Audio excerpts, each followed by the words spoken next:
copy of the municipal center and published in the record within the first 10 days of the new year. Okay. Good evening, everyone. It's the first item on the agenda to be considered is the buddy bench from the Pride Committee. Who put this on? Sit.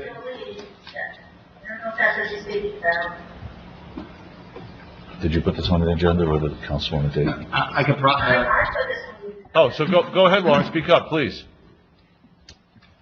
Okay, I was hoping one of the Pride Committee members were joining us, and they still might later on. So essentially, the Pride Committee has requested a buddy bench in front of the park. I know we are all on that. The question is the funding for it, whether we as a council would like to fund it, we have some options. One of them being a DPW bench funds. Another is to put it into this incoming budget. The third option is to find a small line item in the budget. This will be a bench for those who need a friends, who are having a mental health, who just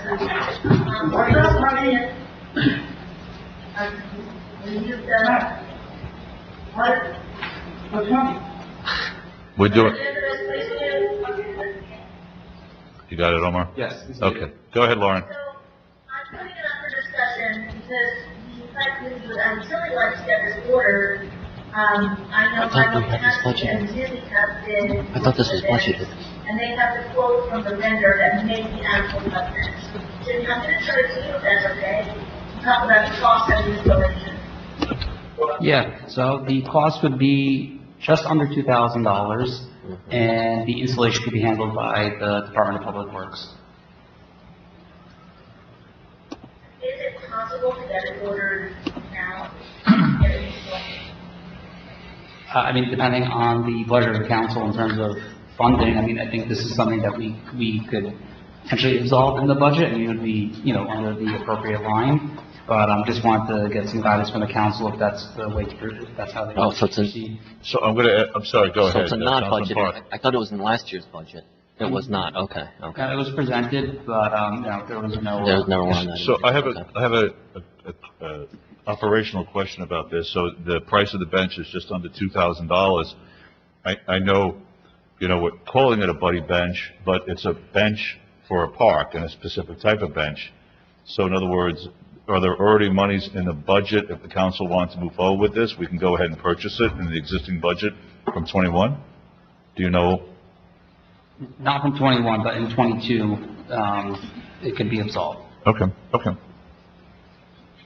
Council members, comments? Is everyone okay with this and adding it to the budget? I think so. Yep. Okay. Lauren, any other comments? Councilwoman? Ideally, we'd like to try to get it ordered, and have it installed for the spring, but, as we unveil with our new flowers, we'd love to have our bike bench up. What's the timing on this, Jimmy, and what else needs to get done, so I can pass that info to the Pride Committee? In terms of the timing, I'm not sure. I will get in touch with the vendor, just to get the appropriate paperwork and just the administrative kind of process, and we'll be sure to get it done as soon as possible. Vanu, you have a question? So can you just let Ned comment on that? Of course. Councilman Manning, you have a question? Yeah, Councilwoman Dayton, which park is this for again? For Hyler. They asked for a request for Hyler, which is in the center of town, and they want a buddy bench somewhere on the municipal land. If you feel you'd like to put somewhere else, I think they're open to suggestions. The only reason I ask is because, aren't there proposals for benches in Hyler? Would this be one of them as part of that whole, Yeah, that's what that was about. We have that option. We can either put this under that bench budget line item, or it can be a separate line item, whatever the council chooses.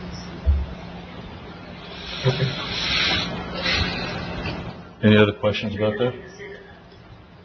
Can this go in, doesn't go, well, obviously we already did the temporary budget. I'm sorry, repeat that? So it would have to wait for the full regular Yeah, budget? I appreciate, I apologize. This would have to wait until the full budget's adopted. Okay, okay. All right. But we can order it, Jimmy, before that's it? I'll double check to see if the funding is available, because we're operating, temporary and just pretty much out of order of the funding at this point from last year. So, I would have to check and see if we're able to do so. I mean, we could, if the monies were there, You have a member of the CAD committee on, I'm not sure if she wants to make comments, but the lead is on. okay, well, I'll take Julie's comment in a second. I just want to say something that, we could amend the temporary budget if the money is already there. Yeah, so who is on now, Lauren? One of our CAD committee members, Jolie left. Oh, okay, so Jolie, do you want to just, Susan's here. Oh, good, we can ask her that question. Does she want to make a comment, Lauren, about the bench? I don't know. I'm trying to see if she does. Oh, Omar? Can you hear me? Yes, go ahead, hi. Hi. Oh, yeah, I mean, this is a priority for Tenafly Pride, and thank you, for, considering accommodating it. So that's all. Thank you. Thank you. We appreciate your work. Susan, could you just step up for a second? We're talking about, amending the temporary budget to come up with $2,000 for a buddy bench to put in, the Pride Committee. We're working with them to put one in Highland Park. We're just wondering, is that something that's possible to amend it? Are there funds available? I know we're putting you on the spot here. I can imagine it putting on things to amend. But we, First of all, okay, all right, perfect. by creating a temporary budget, and then as you go along, you're going to do a temporary budget. Okay, all right, wonderful. Thank you. So that's where we are with that. Okay. Next item, thank you, Lauren. EV charging. And the council, of course. And that was the- EV charging, go ahead. That's actually me, and it's twofold, Mayor. I just wanted to advise the governing body first on the fact that in the fall, the DCA has adopted a new rule providing for EV charging stations as a conditional use in all zones.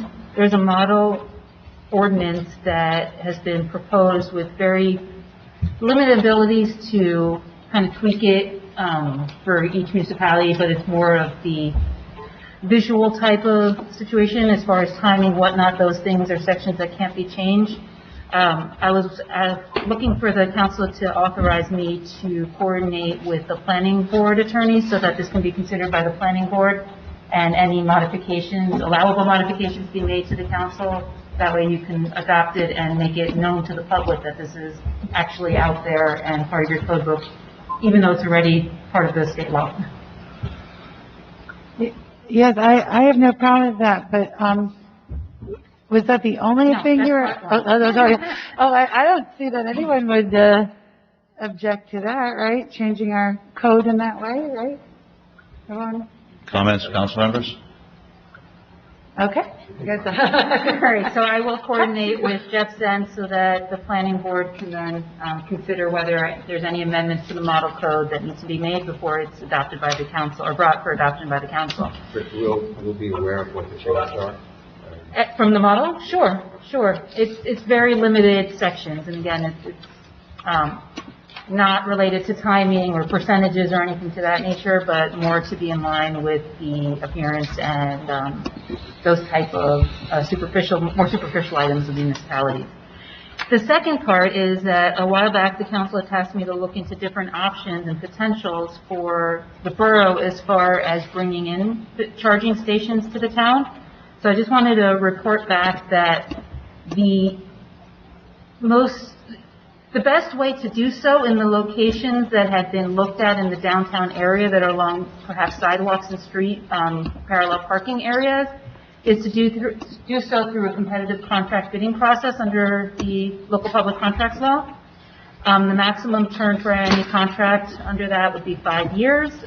It would have to be a procurement where you put out an RFP and people would respond to it. It would require a resolution from the governing body to authorize the administration and the clerk to go out with the RFP, and we could have that on for the next meeting, the first meeting in February, if that's something that is of interest to the council. Dan, you're shaking your head up and down, so is that a, yes, you're interested? Yes, Councilman Manna. If we put it out to RFP, we have to standardize the requirements and everything, and then once we get the bids back, we don't have to accept it. So under the competitive contracting process, that's a great question. It's not the lowest responsible bidder. It is done similarly to how you would do your professional services, in that you would, like we did with the downtown revitalization, you put a set of evaluation criteria, you have a team that reviews it, they rank them, you put a memo together explaining the rankings, and it has to be out to the public before the award of any contract, and that's the process. So you get to weigh different characteristics. It's not just cost, but it's, you could have experience, reputation, knowledge of the area, and we would just explain the criteria both in the document and in the memo that shows why one person was decided over another. But are we required then to select a vendor, or we can choose not to? So if there is actually vendors that fit the criteria, then yes. You're not just it's not an RFQ, it would be an RFP. So it is for proposals, not just for qualifications. When you do the RFQ, you could just qualify a professional, but you don't necessarily have to enter into the contract or give work through the contract. This one is a little bit more binding if it is actually a bid that meets the specifications. Is it possible to do an RFQ instead, or do we have to do one? No, it's not. It's not that type of, it's not a professional service. So in those, it can only be for the types of services that are rendered by individuals that have an advanced degree and regulated by the state, like a planner or an architect, attorney, those types of situations. Julie, you look like you have a question. Yes, so regarding this, would you be consulting with, like, Susan at all as to, you'd be writing it? Are you the one writing it? If you want me to. Your QPA can write it, I can write it. Yes, we can do it as a team. You certainly want your administrator and your CFO involved. Because I figured you said cost is one of the criteria that we know. We've seen ranges of cost, or it could be. It could be. There are some providers that pay you. That don't cost and whatever. But let's say that something was selected that would cost money. Mm-hmm. So in fact, I guess it's my roundabout way of asking, like, do we have, in this vote, we're in fact saying, hey, let's put aside some money for it, or no, that doesn't have to be done at this time? So it's something that should be considered and certainly thought about in advance, because you'd want, if there is a certain amount that you're willing to invest up to, you'd need your CFO to certify that those funds are available before you could enter into it, yes. So you should think about that, and it would be incorporated in the drafting process and in the resolution as well. And just so I'm clear to my fellow council members, though, that in fact it could be your team can select one that doesn't cost any money if that was one, if that was one of the ones that won that process. Am I correct? So just to give an example so you can visualize it, let's say you have 5 criteria, one being, let's say, knowledge of Tenafly worth, I don't know, you can rank them. For ease of review, let's say everything's worth 20%, right? Knowledge of the area, so knowledge of the industry, reputation in the industry, and just one of those things that might be 20% might be cost. So if you say, you have someone that's going to cost you $100,000, they might get a ranking of 1 out of 5. And if you have someone who's going to pay you $100,000, obviously they would get a higher ranking.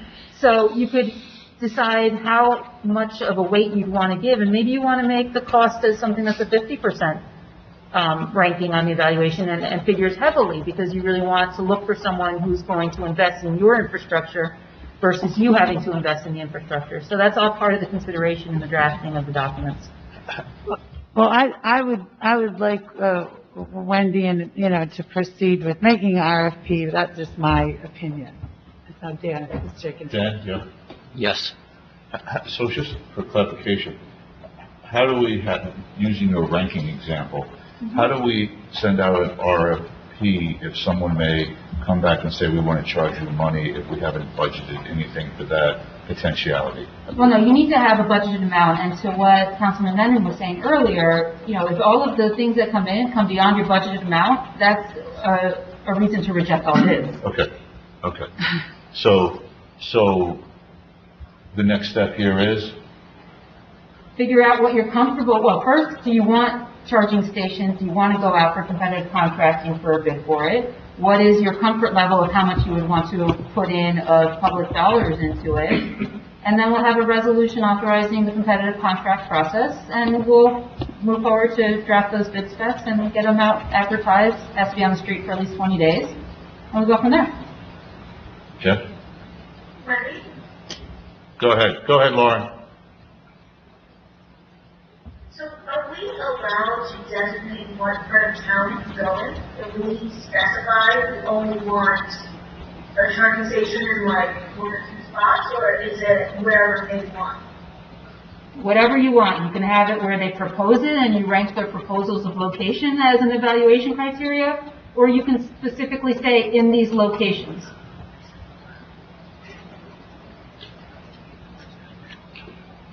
In an RFP, is there, you can go back and forth with the vendor, right? I forget if there's a negotiation part. Their documents are their documents. You can always clarify, but no, you can't separately negotiate without awarding the contract first. Gotcha. So like to her example, like you get one, it looks great except for the location part.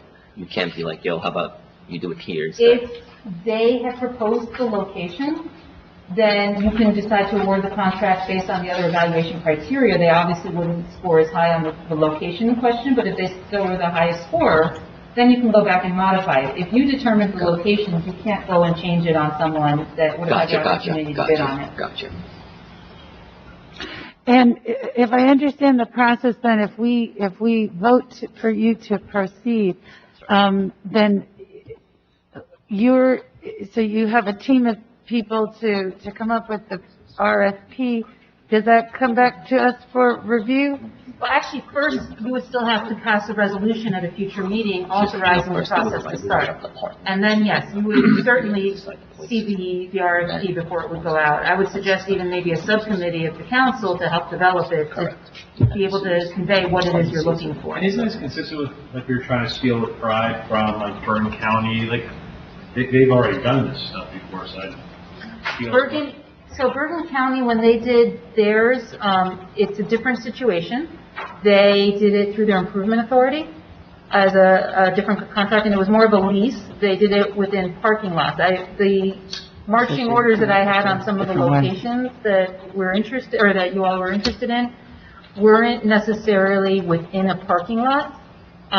They were along the streets, and so that's where we realized that we could not do a lease agreement for the space under the local lands and buildings law. Oh, no, that's because that's why Wendy's been working on this for a while. Yeah, first you actually have to designate. Maybe that's the easy way through. It says, look, if the first phase gets done through, maybe it's soft, to do this parking lot, whatever's easiest. I feel like very often we try to hit the home run. Let's hit a couple singles. Like, if we get one EV charging station in one place, it's just the beginning, and then you try harder things going forward.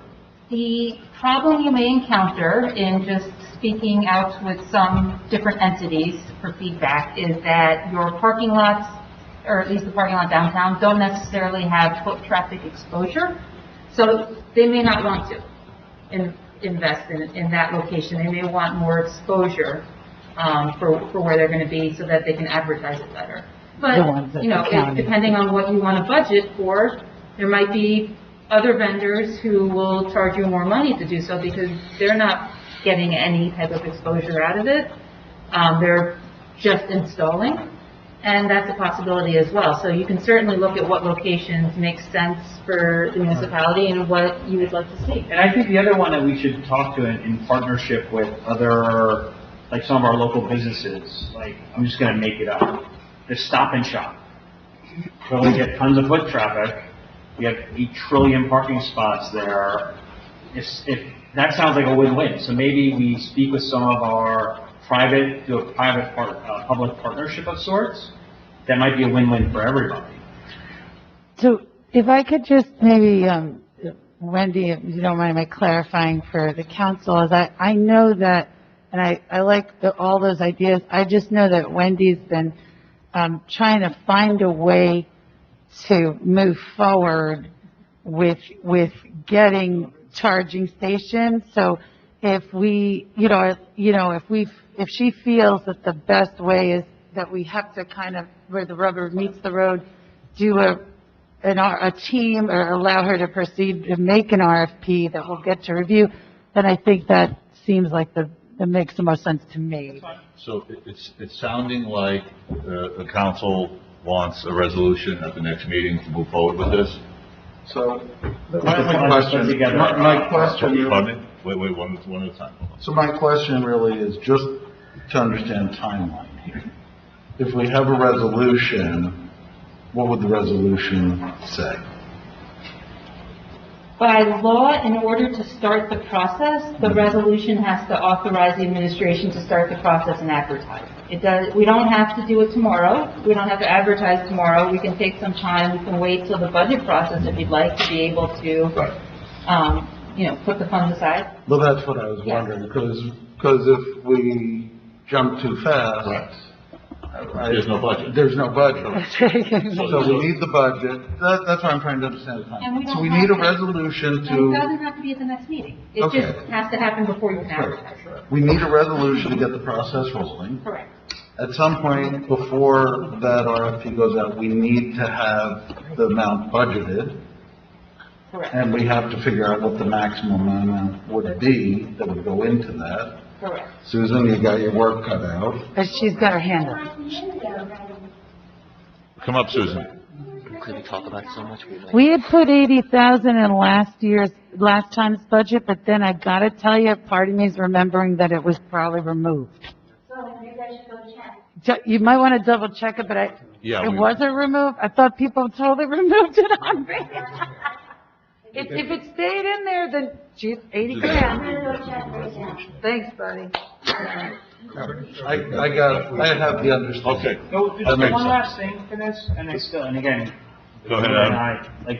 Let's just move points on the board. So to that point, again, I know we've discussed in the past, why aren't we doing this like tomorrow with our own DPW or whatever? Budget's coming up now.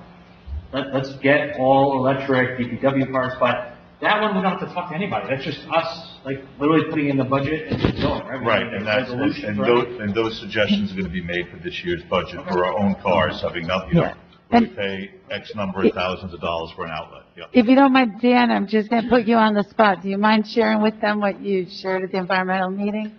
So my friend at the BCIA is the procurement officer there, and I want to say a few months ago, around the time of League, Ford did a EV car demonstration, and there are now going to be DPW type vehicles that are fully electric, like the Ford F-150, the Ford 250. So he says just wait, because they might hit the state list once vendors get them from the factory floor. So Well, we're moving again, along. back to Wendy's initial question, I'm a yes, but I'm just one vote. Yeah, so Oh, that's, there's no voting, sorry. there's no, so in other words, if the resolution goes out, there's no sunset on it. It could take 3 months to do, 9 months to do, right? So it'll be aligned with the budget. Yes, but I would recommend that the resolution wait until we can designate in the resolution itself what the funds available are, Gotcha. so that this way it's incorporated straight, So if simple. the need arises So to simple. have to reject all bids for exceeding the amount, that way you already have it noted in the resolution. It's a little cleaner that way. Yeah, but that- She said it the first time. That takes us to, when does the budget get certified? April, May, June? Mayish, early True. May, late Unless it goes April. through your temporary capital, I believe you do. Why couldn't we get it Like kicked last off? year. Less- We're still not going to be able to advertise without. That's fine, but that's okay. I think though we want all the other work done. And the resolution can state that, can't, whatever, it's gotta be tied to the budget, can't be advertised. whatever, so that the work can get started on writing it. This way it's ready, it's on the shelf, ready to go. Well, you can certainly authorize me to start working with the administration to research and put together the format of it, and then Okay. once it's, it could even be attached as a form document to the resolution authorizing the process to begin. Okay, so, For next so meeting. from what I'm hearing, the council's fine with that. Okay, Okay. thank you. Thank you. Thank you. Thanks for your work on it, Wendy. I know it's been a big headache. Okay, so the next item on the agenda is 16 West Clinton Avenue and 15 Franklin Street. Matt Capizzi, are you on? Is he here? Yes, sir. Hey, Matt, how you feeling? Mayor, members of the council, Good, how you feeling? all right, appreciate you accommodating me, letting me appear via Zoom this evening. Appreciate everyone's cooperation. And excuse the occasional call as well, I apologize. It's all right. So when I was before the council, I believe in December of 2021 was the last time we had a discussion on these properties. And in January, I had filed an amended concept for the board's consideration. Essentially now showing a proposed 4-story building, 1 floor of parking with 3 floors of apartments above. The new concept would have 57 units serviced by 105 parking spaces, and would have a building height of roughly 37 feet, 4 stories. Certainly appreciate some of the commentary that we had with both members of the council, members of the public that spoke over the last before the council, and we took to that and revised the most recent plan set, which I'll want to put up on the screen for discussion this evening. Certainly the developer desires to move forward, on a cooperative basis with the municipality, and that's why taking into consideration all the comments that we've heard to date, coupled with 2 prior meetings, we felt that that's really get cut to the chase and put together a plan set that we thought was going to hopefully be palatable to both the neighborhood, the council, and also the concept that we work with the developer. Certainly understanding this is just a conceptual plan, but we have no intention of exceeding what is before the board this evening, or before the council this evening. Certainly, if the process moves forward, there'll be continued dialogue with the planning board and members of the council to refine the concept that's before the board, before the council this evening. But really just want to put our best foot forward and hopefully have a conversation where we can get the redevelopment process underway.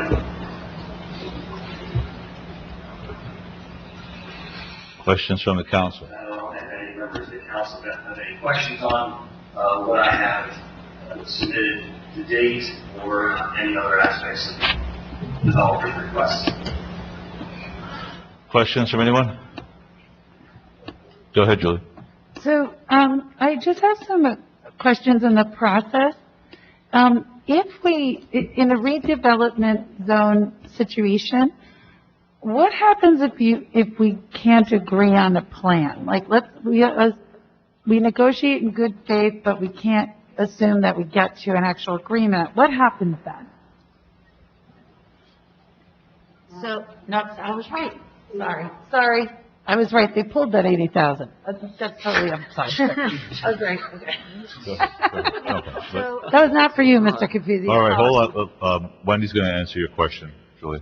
What you would do is, as part of the process, once an area is designated as an area need, you would conditionally designate a redeveloper and then begin the process of negotiation of a redevelopment agreement. The redevelopment agreement would incorporate the redevelopment plan, or the general terms of the plan. If you can't come to an agreement during the time of designation, then the redeveloper is no longer designated. You don't have to continue that process. So you will walk away if you just couldn't come to an agreement during that time. Is that kind of what you're saying? You don't have to work together after that point. Let's put it that way. So you could still have an area need designation, you could still have redevelopment plan, you can assume that the person who owns the property, even if not designated as a redeveloper, would be able to challenge any ordinance that you pass on zoning just like anyone else would. But if you don't come to an agreement on a redeveloper's agreement, then the designation would expire and you're not working together anymore. The designation of being that type of zone would, No, the designation of the redeveloper would go. okay. But you've already zoned it though as a redevelopment zone area. You've Now you have declared it an area need. You have not adopted a redevelopment plan that gives the zoning at that point. Okay. So you haven't done that yet, no. Until you do that, the underlying zoning continues. Okay, thank you for that. Questions from other council members? Dan? No? Lauren? I can't see. What did she say, Omar? Oh, I see her, but I don't hear her. I can't. Oh, there, we hear you now. Go ahead, Lauren. Good, I know, the Zoom thing is not fun. Mr. Creedy, I appreciate you being home too and getting on. I understand that you can add commercial, which we very much appreciate. Just go into detail on that a little bit, other than the council. Well, it's a proposed portion of retail space on the first floor. The exact square footage, I apologize, I don't have it for me. But around 1,500 to 2,000 square feet of retail space. Certainly the end user of that space is yet to be selected, but we are using that project for, to provide some elements of retail streetscape along West Lake. And they'll be able to park on the lot, or they're going to line on street park? I think the intention there is as a result of the redevelopment of the site, we're actually providing about 10 to 15 additional spaces along Franklin Street, so we would anticipate the retail customers would park along the Franklin Street corridor. Right now, where there's a long drop curve, approximately 3 to 400 linear feet of drop curve to allow vehicles to back out of that parking area that would transition to a full height curve, and thereby creating about 10 to 15 on-street parking spots.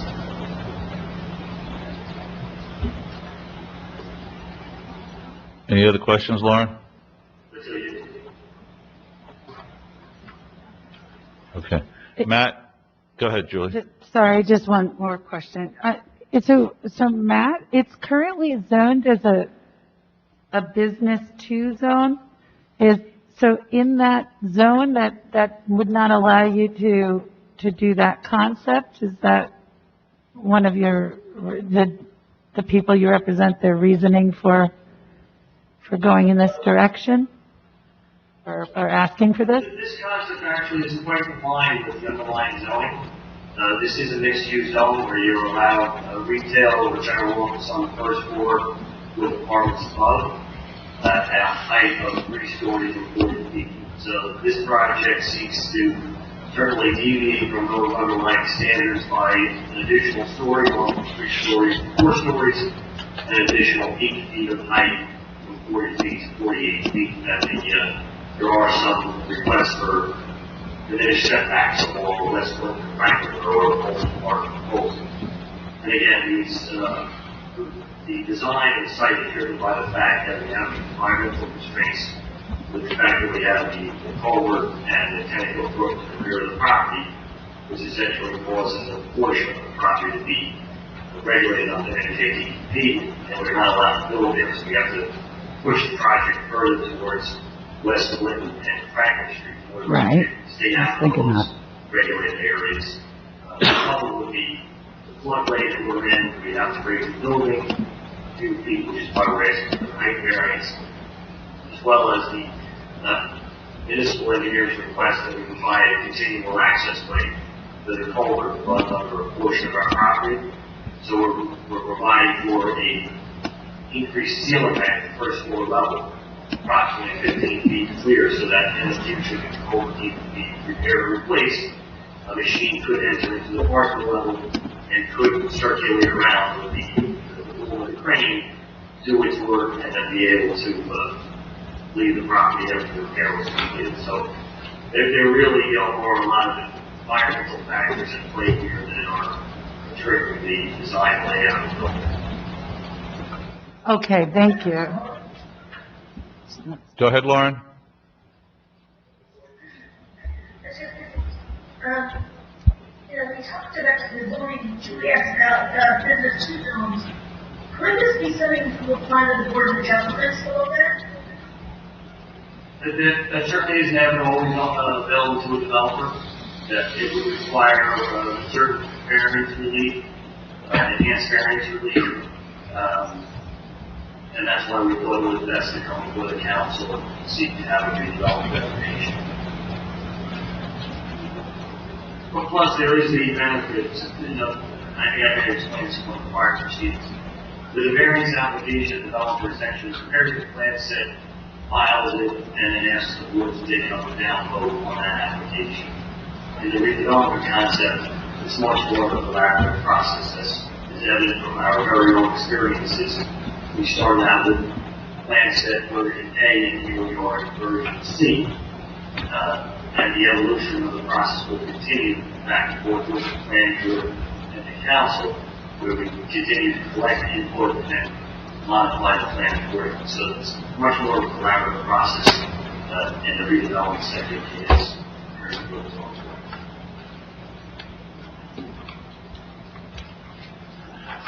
Any other comments from council members? No? Matt, do you want to summarize before we ask for a vote on this?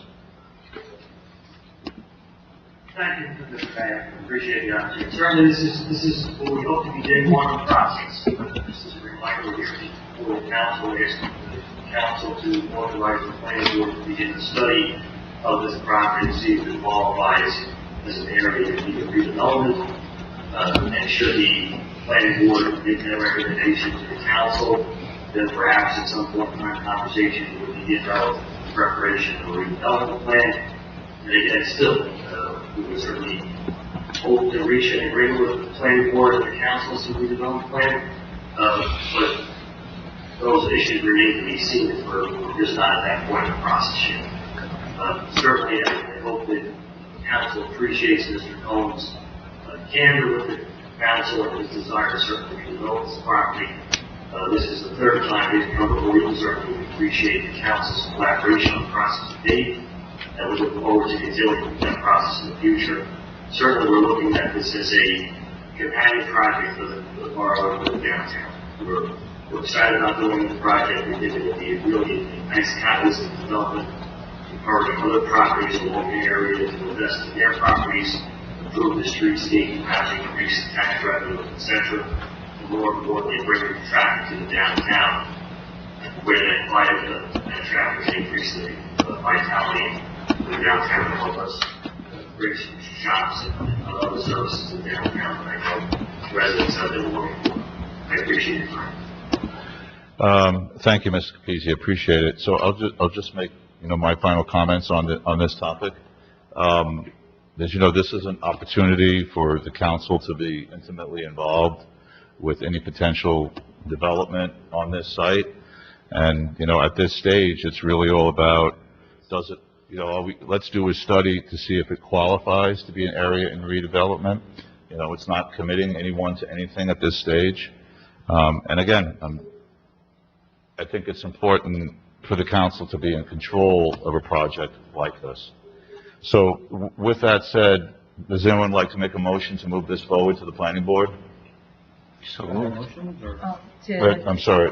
To Go ahead. add the resolution. To add the resolution, correct. To the agenda for. To add the resolution to the agenda. Yes. Second. Omar?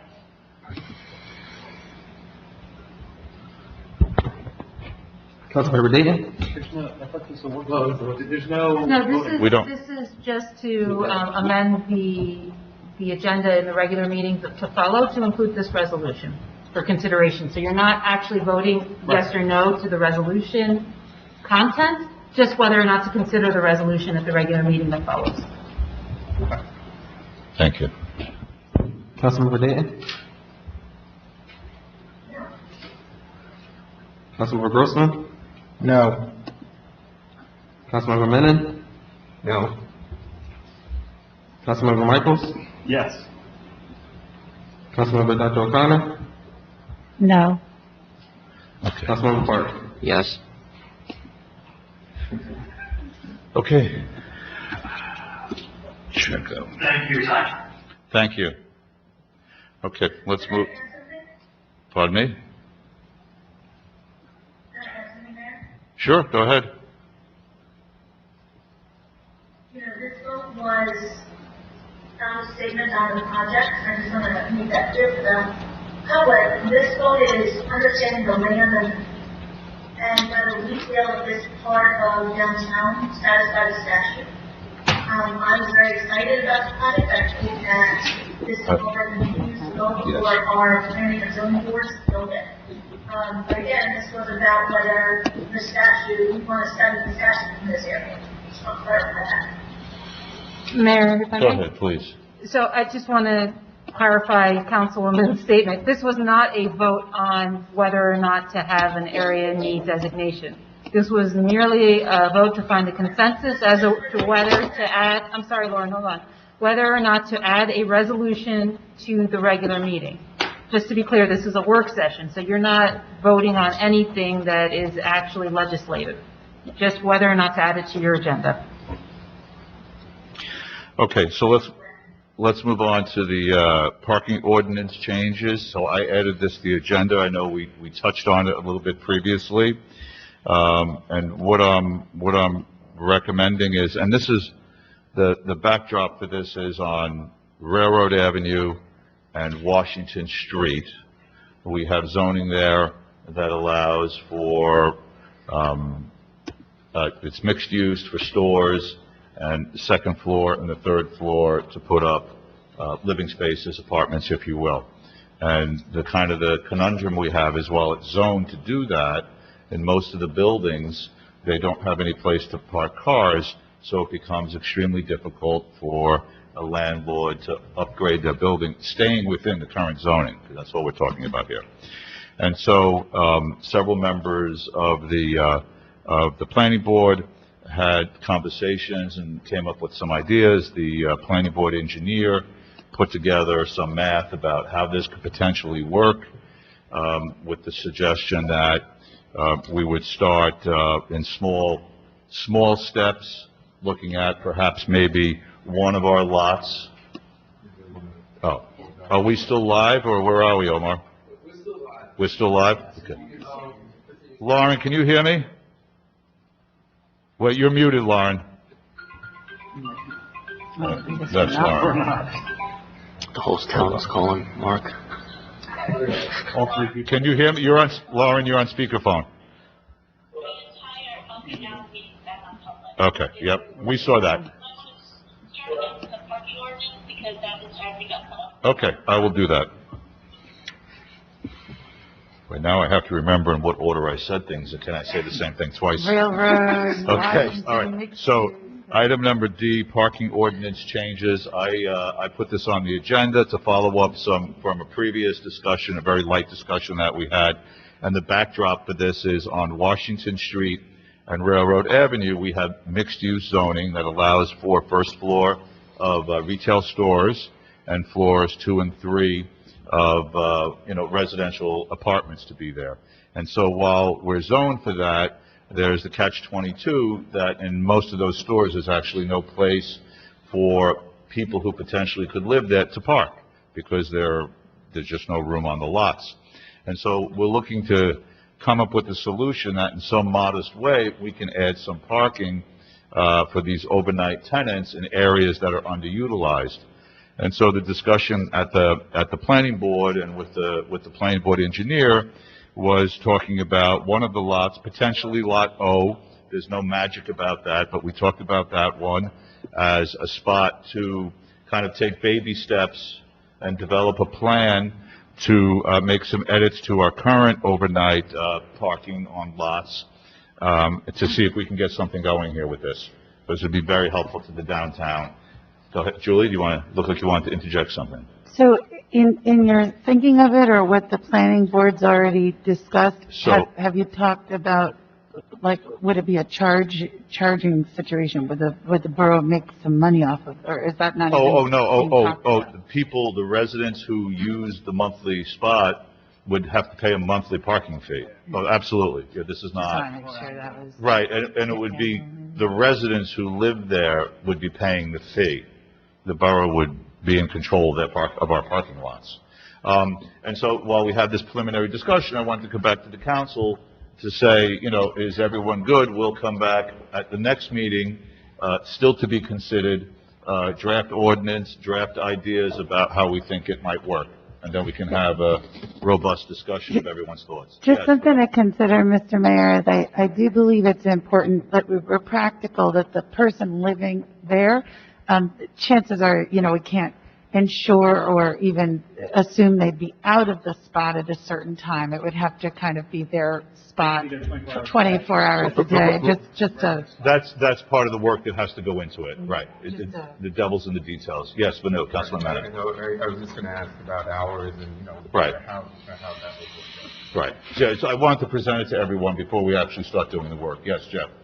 So, as you know, we've discussed this before, Yeah. and really, we just got bogged down in details. So Right. I thank you for going forward and bringing this back up.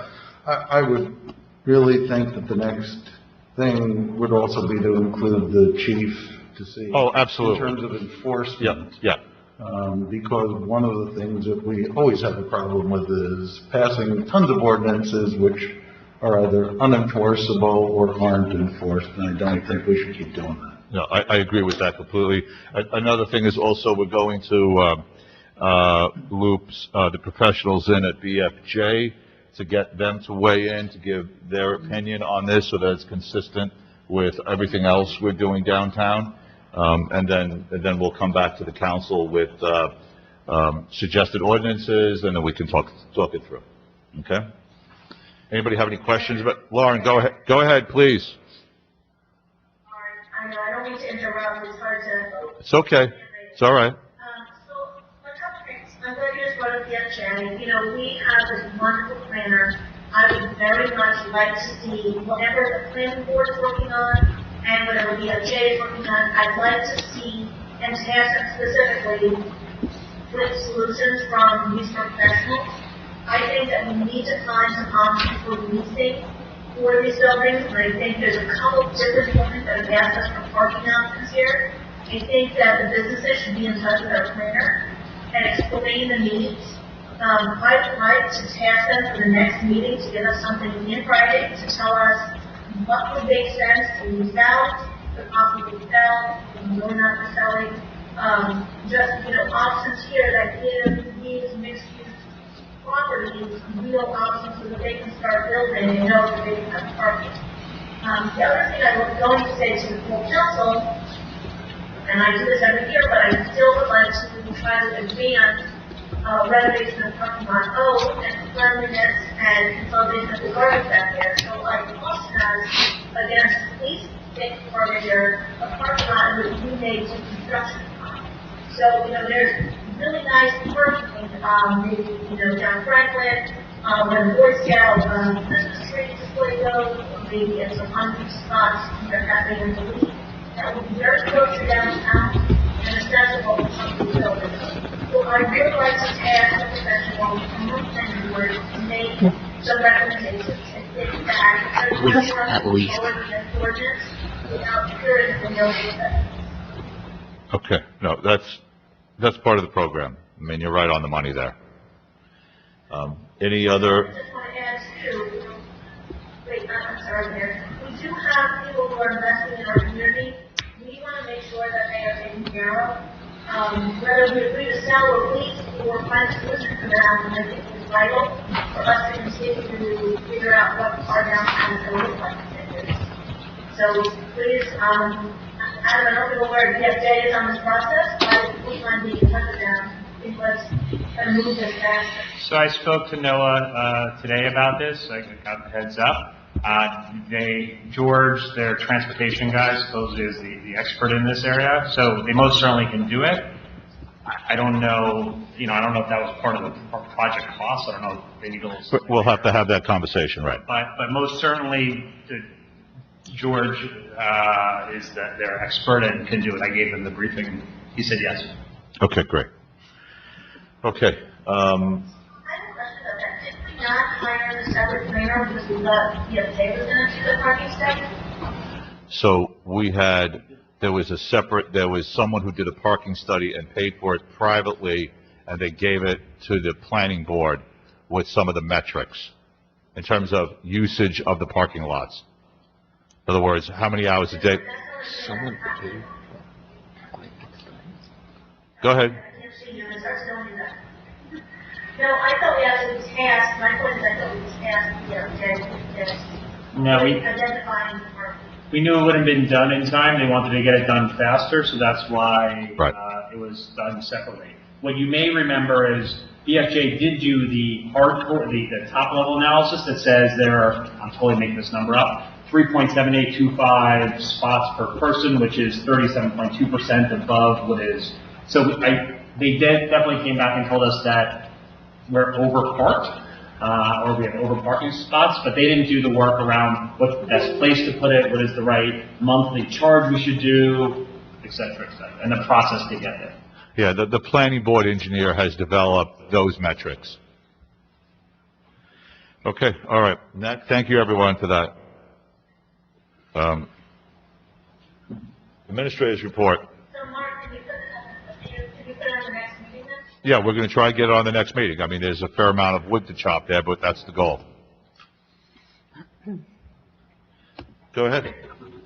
Yeah, I'm happy to take questions, but I do want to point out just one item about under Hurricane Ida engineering fees and FEMA reimbursement. So these two proposals for the engineering fees will be considered, are on the agenda for consideration tonight. Again, all of these will be included in the reimbursement process through FEMA.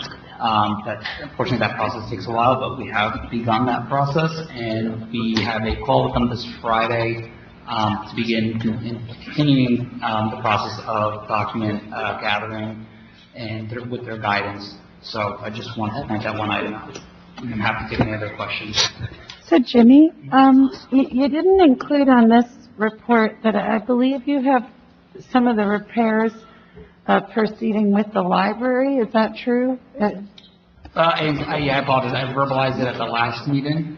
Yes, so the contract was awarded, and we did have a pre-construction meeting a couple of weeks ago, and that work is anticipated to start. The time and the material that's delayed, we're looking at around April, late April, about mid to late April. Okay. To begin. So I did just want to say that, so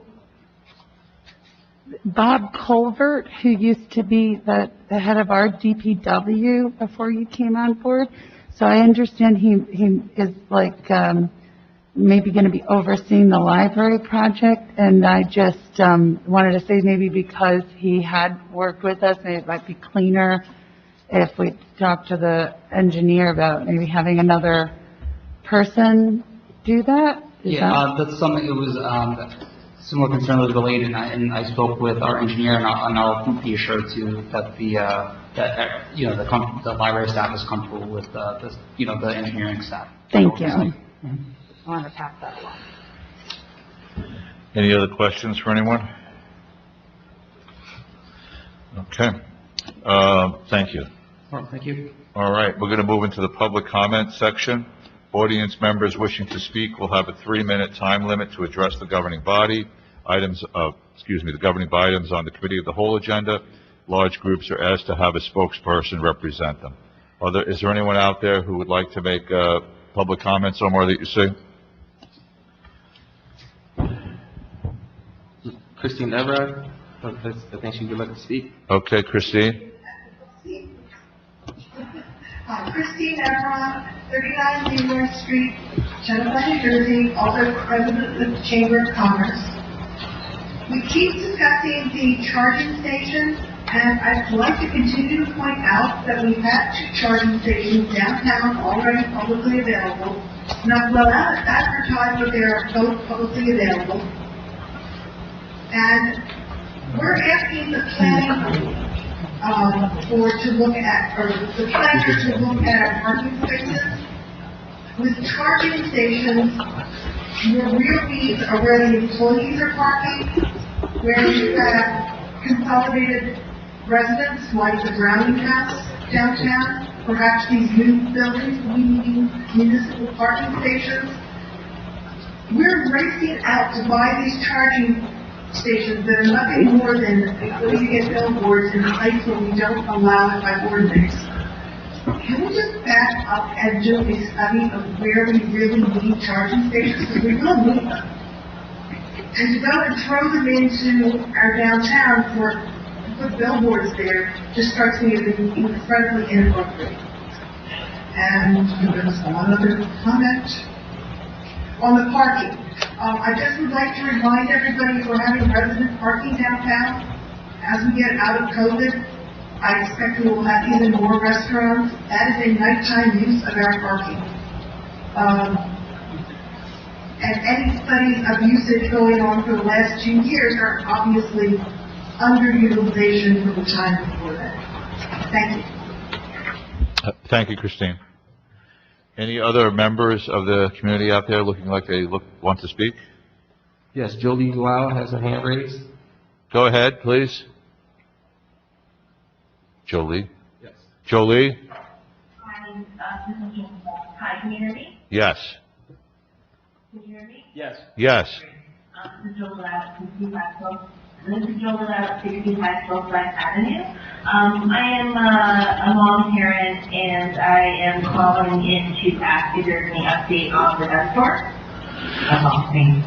So I'll respond to. So we continue to be in discussions with the owners of the store, as recent as today.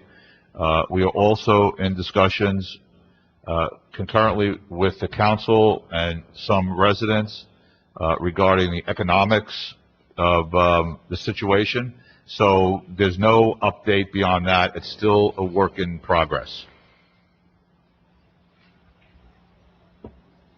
Okay, thank you. You're welcome. Omar, anyone else out there? I see no other hands, Mayor. Okay, it appears that there's no one here from the public. Is that correct, Omar? No one Okay. here from the public, Mayor. Okay, so the public comment section is closed, and we're going to move on to the resolution. Anyone have any questions about resolutions?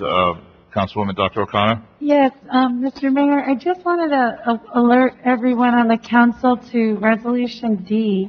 The Board of Health I just want to inform everyone, they voted to have the health inspector stay at 3 days versus 2 days, which was before the pandemic. Not sure if everyone remembers, we'd upped it to 3 days. They wanted that to continue because that would increase the frequency of our health inspector's visit. And just to let everyone know, it's only a $7,000 difference between the 2 days and 3 versus 3 days. And just something for everyone else to know, and this actually brings Susan, this might sound familiar to you. Sam of Midbergen Regional, before he retired, had in fact written a grant. Our town would get a portion of that grant. It's for COVID relief money. It's supplemental health department grant. Not sure if you've heard of it yet, or it should be coming any day. And the amount that we'd get is approximately $7,000, which would be that difference between the health inspector coming 3 days versus 2. So, they want to revisit it next year at next year's budget time, but I did just want to alert everybody as to why they think it's a good idea to continue, and it won't probably cost us money when we get that grant money. So when you say revisit it, you're talking about 2023? Correct, Okay. yeah. Just want to alert everyone. All right, thank you. Any other questions about the resolutions here? Pardon me? Lauren, please. I'd like to look at Bliss Avenue quote from Congress. So in going through this, Colliers wants $159,000 for the repairs to the culvert, which obviously we need to get done. The entire culvert was washed away in the street. How much of this, I have a couple questions, how much of this did FEMA cover? That's one. And number two, was there any discussion about the $60,000 of admin purposes attached to this? You want to answer that one? Yeah. Yeah, so Colliers provided this quote, and EMA typically reimburses on certain things between, I think around like 70-85%. So this is something that would be submitted, and we would get better guidance and clarification from them once we continue to have our meetings, and they could better understand the documentation that we're giving to them and the repairs that we're making. Then was there any discussion about, everything else, 35,000, 4,000, then did both of this contract is actually administration services on Colliers, which were $60,000. What's the total cost of this bridge going to be, about 1.4, 1.6? Okay, so go ahead, talk about that. Yeah, I mean, there's a lot of planning that goes into this, design drawings, and with the, assuming it's going to be That's a different part of this. Mhm. That's in the survey, the structural services, and all the other services. Design services is $39,500. This is on top of that, is another $60,000. I would like to pull this resolution for separate vote. So, hold on one second. Well, then we won't be able to rebuild the bridge. I mean, this is a 6 to 8 month project. It's going to cost close to $2 million. The engineering fees represent a little bit less than 10% of that. That's very Which is. A third of it there, but we're talking about this particular contract. Right. In other words, the engineering costs are less than 10% of the total project. Right? A project this big. Right? That's what I'm saying, is the engineering excuse me, Laura? I was saying that this bridge is going to come close to about $2 million to build. The engineering costs are a little bit less than 10% of that cost, and it's a 6 to 8 month project. I still think we need to be fiscally responsible with how we rebuild, and I would like Colliers to justify the $60,000 addition here. I have no issue with the electrical services, design services, and everything else we know is comfort. And obviously, as I said in the beginning, we need to get this work done, and I would love to see what we can convert 75% of this. But that doesn't give Colliers the right to put on a $60,000 price tag on top of it. So I'm not sure who else has opinions. Venu, please. In that opinion, I just want to add on to what Lauren, Councilman Davey has said. In the other, for the Hurricane Ida estimate, what they provided, there's also Bliss Avenue culvert inspection of demolition services shown on there. What is there a breakdown between what they're doing for Hurricane Ida versus what they're doing for Bliss Avenue separately? I mean, how is that related? Well, the Bliss Avenue Bridge was destroyed by Hurricane Ida. But what I'm saying is there's, Bliss Avenue is mentioned on the Hurricane Ida estimate as well. If you look at the first... Hold on a second. Yep, might pull it up.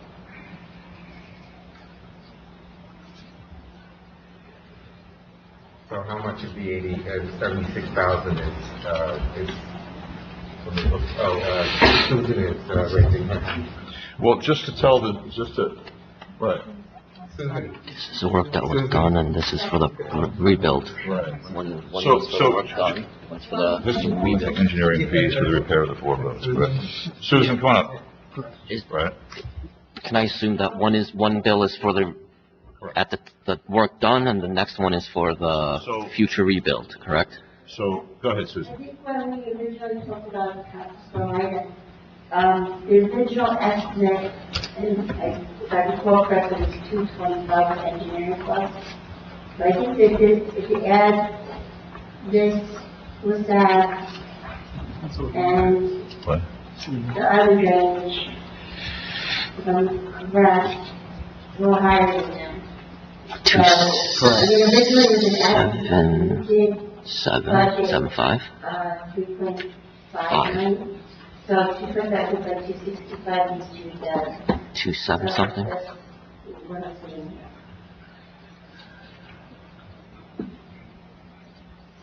I mean, this may be the actual cost now, and that was their estimate, what this will happen. But in terms of the 60,000 that Councilwoman Dayton has raised, do we have a breakdown of that? So the 60,000 that Councilwoman Davis was talking about, I mean, no matter what the project does have to get done, and I think they would have to explain what they're charging us for administrators, but there is a general rule of a certain percentage of this for multiple costs. But when it comes to codes and things like that. Do we know roughly from other projects what the percentage usually is? 15? 7 to 10%. And the mayor says that this one's 10%. Right. It sounds like it's in line. I mean, the construction 15. administration services, those are the people 15. who are going to be managing the construction project of the bridge. So Normally. no one's getting a deal. Right. And these costs are in line with all the other engineering in terms of percentages. You know, Susan, they're in line with everything else we do. Are they not? Roughly? Yeah, I think it is. I think it is one. What? I think it is. I will also say, the fact that we're getting this done so quickly is actually pretty impressive. I still can't go from Tenafly to Crestkill and on County Road. Yeah, I mean, so look, just to give a little story about what happened, right? So Ida hit, we had 4 of our roads, was it 4 roads? 4 or 5, I think it was just 4, were damaged that all had to be repaired, which were done virtually immediately. And then, for which Colliers was on site for, and of course, the North Avenue Bridge got wiped out. And these engineering costs and the construction management costs are in line with what we consistently see. It's also one of the biggest projects we've done in terms of Pardon? road. I didn't hear you. It's one of the biggest projects we've done in terms Right. of road rebuilding. It's a bridge It's a big rebuild. project. Comes with this, it's basically a project coordinator. Yes, Lauren? Listen, I appreciate Colliers' work and their quick response here, but in each and every part of this project, everything that they are preparing for Hurricane Ida climate, they add in Colliers' admin costs. In this particular quote, for $159,000, they're adding 6%. 10% of that is $18,900. It's different, of almost $40,000. They are giving us these costs in each stage and every little part of this $1 million project. What I'm looking at here is one portion of it, and $189, and they literally almost tripled their admin fees for what it should. I would like. Wait, what are you comparing? What are you comparing the triple to? 60 to what? If it was 10% of the contract, it would be $18,900. No, Lauren, it's 10% of the project. Of the The project is Just engineering fees and the different tasks that the engineers will be doing. $189,000 for this project. This is not, wait a minute, just to be clear, this is not a $189,000 project. This is a $2 million project.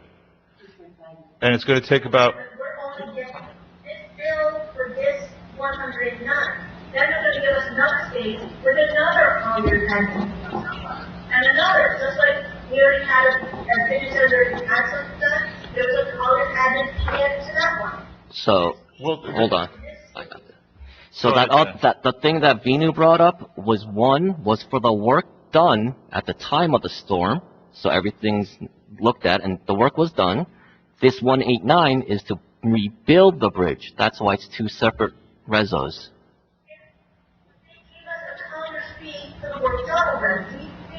Wait, yeah. Jesus Christ, never mind. yeah. No shit. Well, they're not,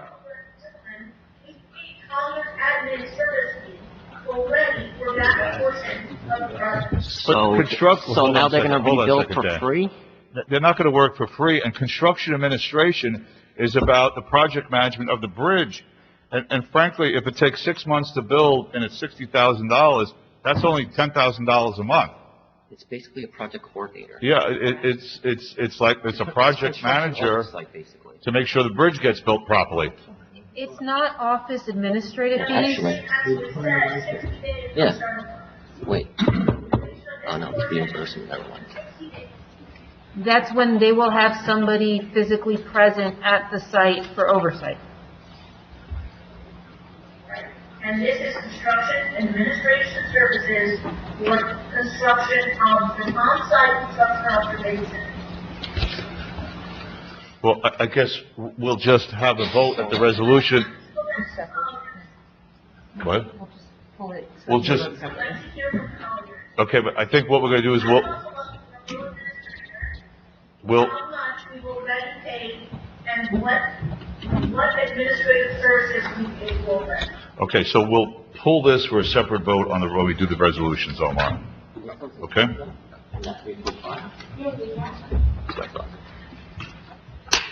Can I ask one more resolution question? Of course.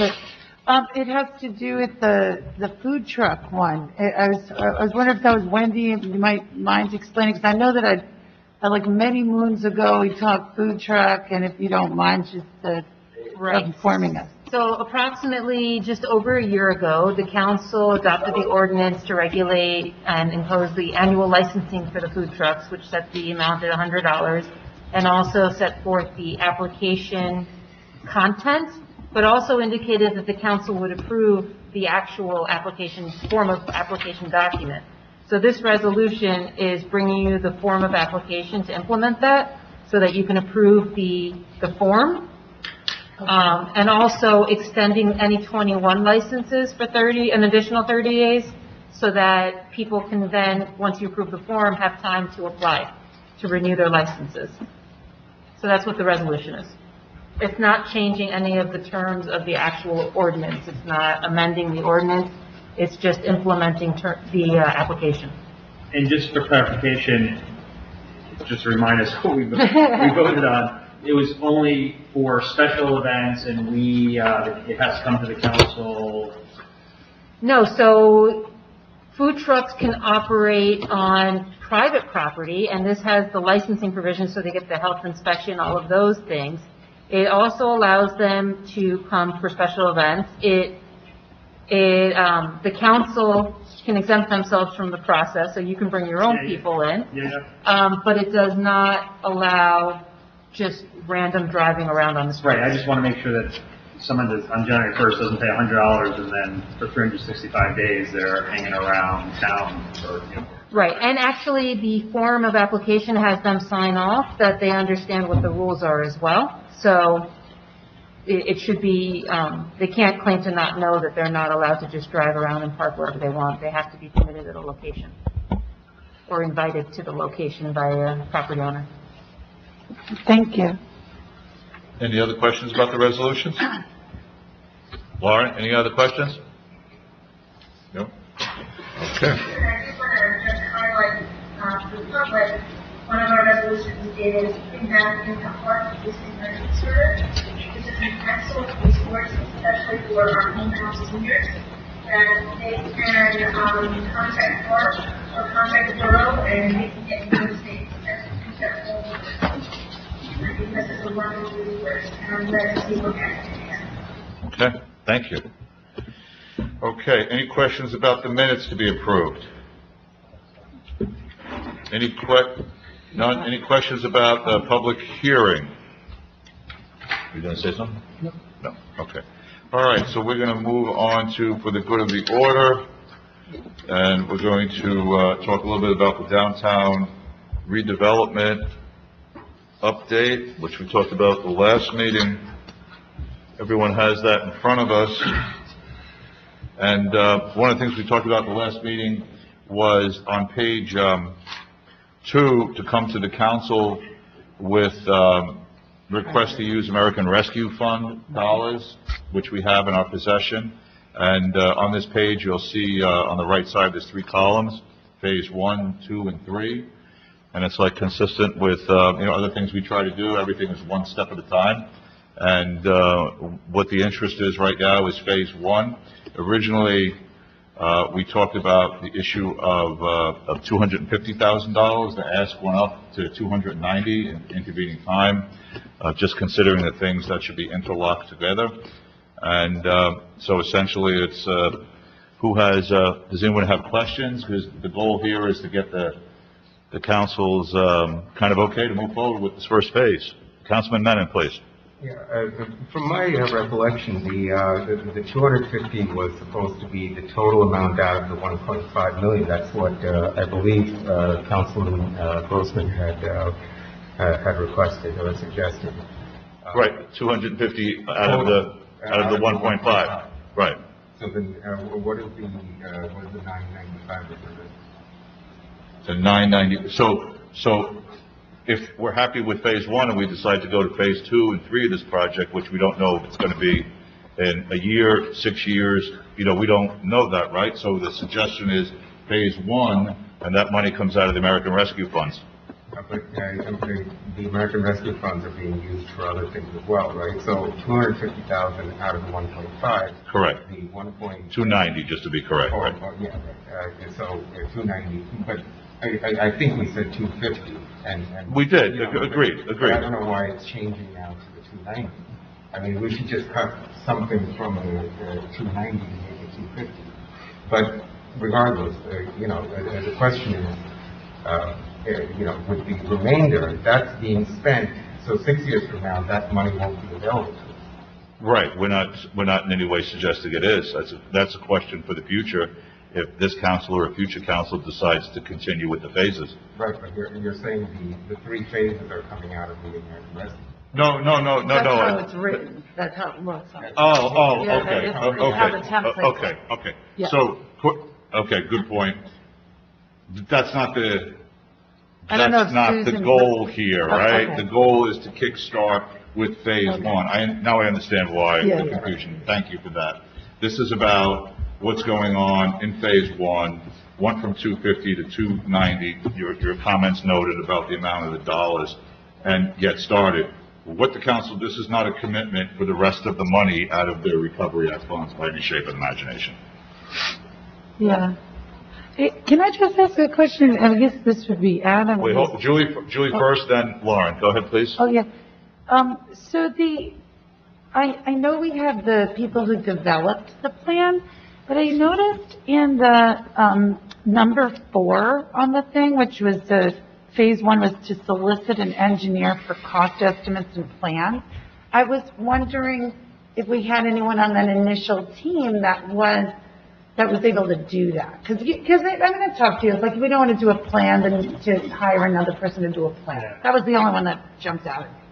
Yeah, I think I'll confirm. I would hope and expect that they could do it. I think the point is, even if they could do it, it's another 60,000. So it wouldn't be part of this first project. So this first project was if you're having problems sleeping, you go in the back of the deck, and there's 20 total projects. These are just the ones that they prioritized for the American Recovery, stuff like that. So there'll be additional costs going forward to implement each of these things. Venu, then Lauren, please. No, please, Lauren first. Lauren, go ahead. You had your hand up first. Go ahead, Lauren. I'm not speaking, maybe I'm not hearing. Yes. They're going to close the gaps between our sidewalk crossings, and I thought that was going to be one of the top areas for public safety. Is that being shared or not? Temporary. That's the first one, the Piermont Road Enhancement Plan. That has a lot to do with expanding the sidewalks around the 4 corners of the railroad, etc. Thank you. Okay, I just wanted to clarify that. You got it. Go ahead, Venu. Great, by the way. I'm very excited to start getting this work done. So a couple of things. One is, I remember when the plan was first introduced, it was, the amounts that were on here, it was said, well, these are kind of ballpark numbers, we're not sure exactly what they'll be, it's kind of like guesstimates.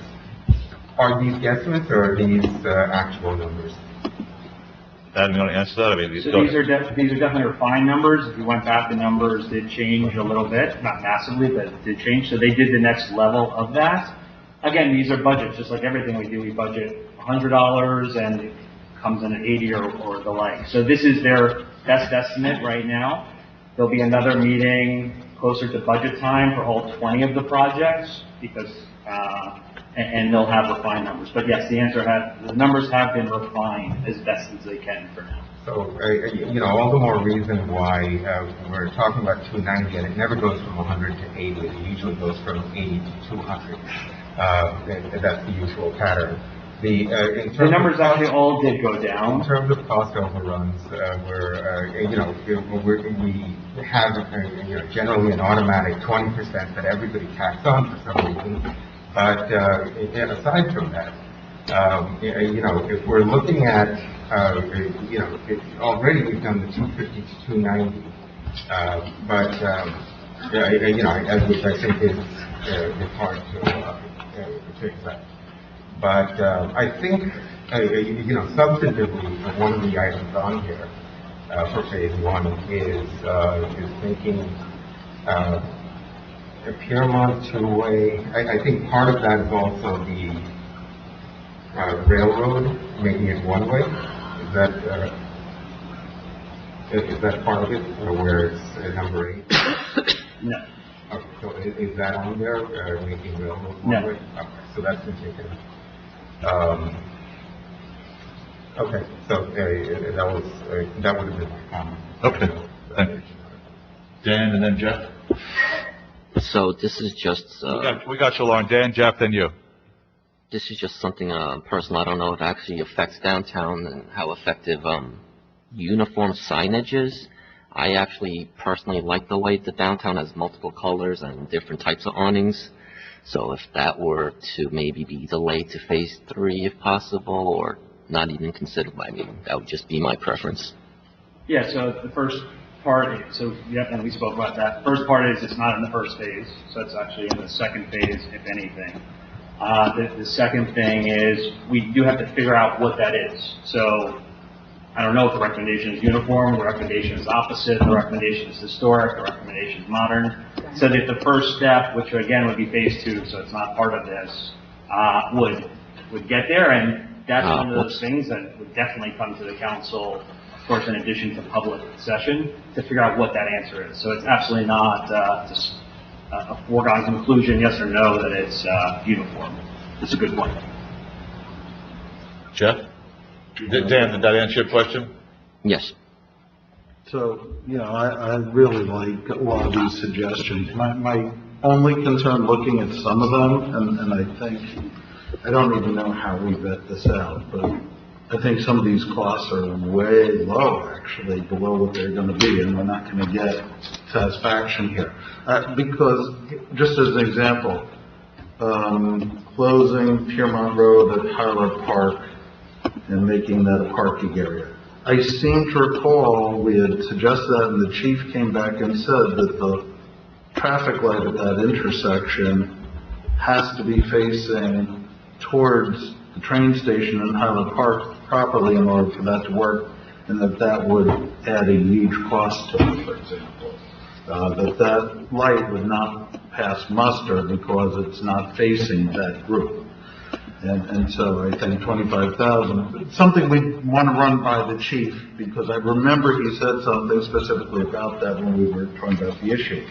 Expanding downtown lighting for 15 lights, 100,000. I think Councilmember Dayton can tell you how little we got for a lot of money because of just the cost of wiring the electricity. So I can't see us getting 15 lights, especially when the original proposal was 20 lights at $160,000, which is about $8,000 a light. At $8,000 a light, this would be $120,000 roughly. So I think they moved the other 60,000 into phase 2. I'm sorry? I think they didn't lower it, they just moved it into phase 2. Yeah, but I'm saying, if you look at the original, what we were given, it was $160,000 for 20 lights. That's the original, and so And now they made it broke it down 160,000. 15 in phase 1, 5 in phase 2. I don't Unless it's 15 I think it's total. 15 total. And you're dividing. So it's, yeah, so they just divided it between. So they lowered from 20 to 15 lights. Yeah. Just, and then spread it out over 2 years. Because the original did say 20 lights. Yeah, I think that, again, I think they lowered it to 15 lights, and they expanded across phase 1 and phase 2. Okay, that's really not clear, right? Because That's why I further did- down in the report, it still says 20 lights further. I think, so they have evolved, again, they've done a lot of work from the report a month or two ago. They've made a lot of, changes, refinements, suggestions, they've spoken with a lot more people, they've refined the numbers, so, yes, it certainly has changed from 2 months ago. Yeah, I'm just looking at page 12 of this. And I assume that all the changes would be incorporated, but page 12, estimated cost 20 lights, 8,000, each 160,000. So, yeah, so when I see the 160, again, matches they just did it over 2 phases, if But you you see where I am on? But yes, I could see why it says 15 there and 20 the other place. So I'll follow up on that. Yeah, I mean, I want to know if we're approving things. I don't want to hear, well, we need more money later. I know that these are ballpark estimates. They've been working to refine. They're doing a great job, but I'm just really. So again, just. Really worried. Right. So as I best understand it, we need to, these are estimates. These are not approved proposals. So what we need to do is get this approved. We then say, either BFJ to your point or Lighting of America, we need a quote for downtown lighting. Again, it's their estimate of 15 lights, but this is what it looks like. And we'll send out an RFP or RFQ or whatever the right word is for 100,000. The answer could very well be, perfect, it comes in at 90,000. It could equally come back that everything comes in at $800 million for the 15 lights, at which point BFJ didn't do a very good job at estimating it. But this is the best, and I would take their professional opinion over my shot in the dark. So that's what this is. These are the things that we want to go after. With the approval, we now have to go get the quotes. And if it comes out to be 10 times as expensive, we're not going to be able to do it, right? Because we only have the 290. Right. Again, I'm just worried about going from 290 to looking at higher numbers only because, not questioning their experience, but questioning our experience and what we've experienced here as a council in Tenafly with real projects and talking to the chief. All the road design stuff actually has been proposed by the chief and vetted by him. That was his. Right. So we do probably have some realistic estimates of that cost. We don't have to be playing let's guess. So, part of it is in terms of the cost control, whether it's, we had estimates for the different work at Angelique, for instance, that we had to dial back because the numbers came in much higher, and we dialed it back. We didn't spend beyond what we originally planned. It's, we came out the library, we did put a bid out where we requested bids for the roof. It came in a number far in excess of what we thought, project over, right? So, and I think we all have to be honest with ourselves that this isn't about, well, we're saying it's 90,000, but we know it's going to come in at 200. We have a history of, if it doesn't come in where we expect it to be, we don't spend the money, right? So. I guess my bottom line point is I want to make sure we're all comfortable going in and knowing that. Correct. Yeah, I think 100% valid. That's it. I think Lauren was next and then Vanu, right? Lauren? So one of the things that will be discussed in the budget is the river and road project and the options that we have. And I see we have a river and road, I understand it's only a piece of it, but one of the things we're looking at is to see if we want to apply for grants on river and road for the 2 traffic lights. So this is close to $30,000 to change the corner of River Edge and Fremont. I just am hesitant to actually put this in phase 1 if the council is interested in discussing a full overhaul of River Edge Road with possibly a median or different traffic patterns. Maybe it one way on one side of the median and one way on the other side. So my question is the council going to be interested in discussing that project? If so, do you want to take out that portion of it in phase one right now, which is $30,000, which brings us a little bit closer to the 250 that we had initially said we would spend? Yeah, I can help answer that, Lauren. So I think those are two different projects. So I don't want you to go in the back of the deck, but in the back of the deck, there are promise you. There's actually a project called River Edge Road Mobility Enhancements. It's actually in the budget. It's something that we're going to propose for the 22 capital budget. That's exactly what you're thinking about, which is they call it a street diet and putting stuff in the middle and things like that. The $30,000 that you see. That's what I proposed last year. Exactly, and we're gonna actually put your name like right down the street in the middle of fireworks. It's gonna be awesome. The $30,000 is, I mean, I guess technically it is on River Edge Road, completely separate. This is just Axia making it two-way. So as regardless of what we do on River Edge, that has no impact on this project that you see on this list. But I'm still a huge believer, and I'll be strongly lobbying for the River Edge Road mobility enhancements that you first brought to us. I have a question after that. One of the main portions of that was this intersection, and to try to change the traffic patterns. Again, I'm just hesitant to put money in right now to change the traffic pattern, and then take a look at River Edge Road as a whole, and then, have a conflict there with whatever they're going to do. I would trust BFJ. They wrote both of them in here. They know exactly what you're looking for, because actually you shared it with them. So I don't believe there's any conflict whatsoever.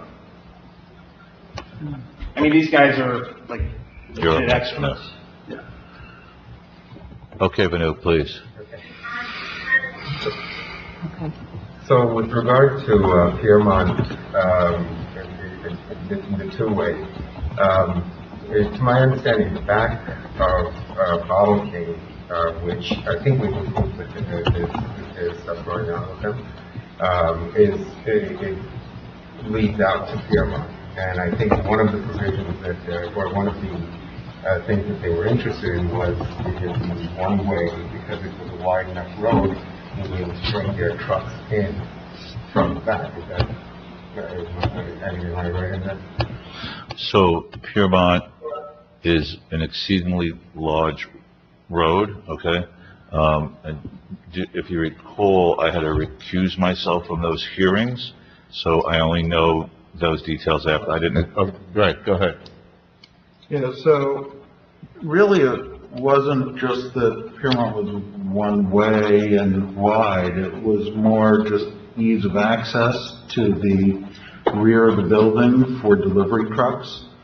Also, the fact that they need to do some intricate turns which might put the truck close to the road, but not actually on the road when they back up to do certain maneuvers to get in and out.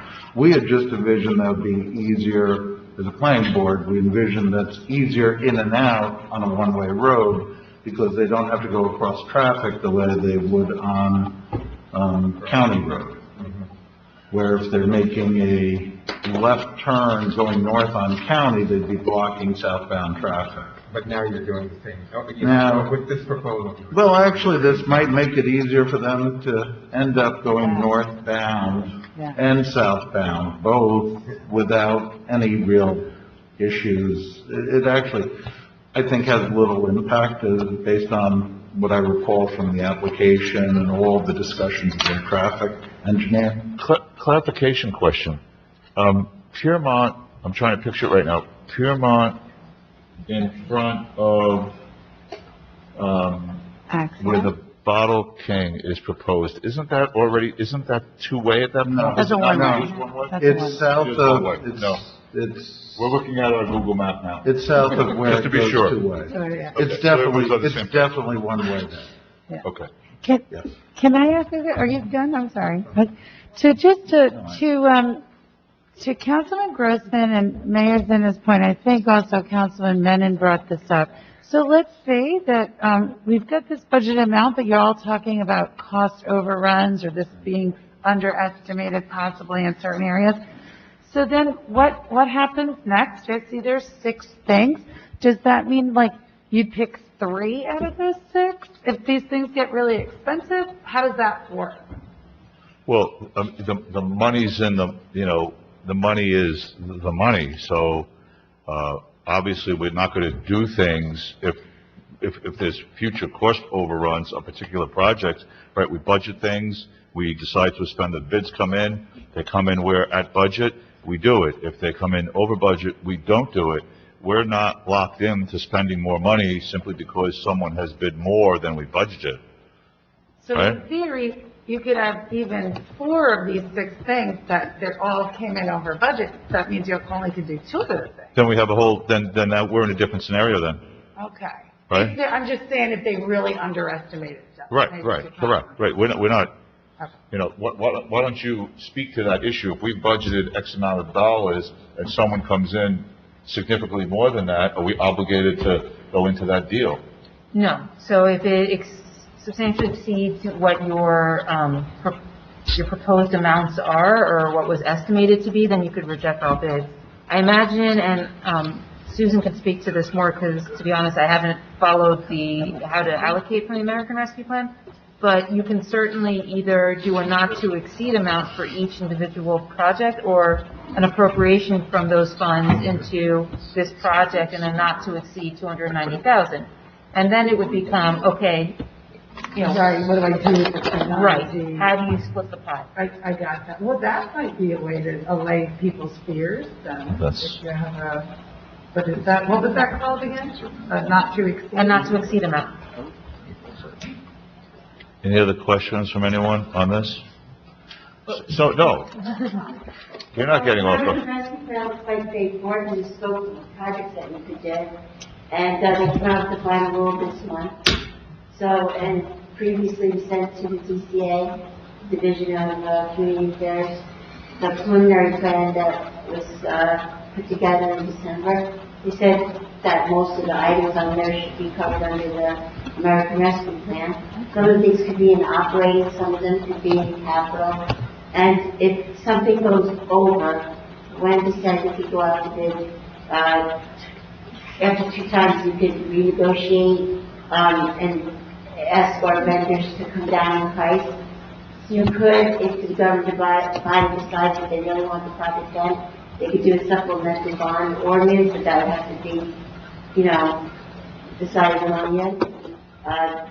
Or we should be getting quotes, and we should be going out to bid for anything that's over the bid threshold. Okay. So, Susan, don't go away yet. So, because this is our first time with American Rescue Fund money. So what is the next step here? You and Susan sit down and discuss, or Susan comes up with a plan and then the council?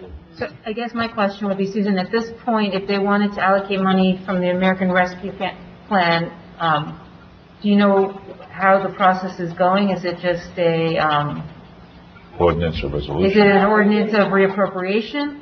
So what would happen is we pull the money into the operating budget, we'll talk about capital, it would come in as a grant, and then we do a matching expenditure, contingent upon the eligible use.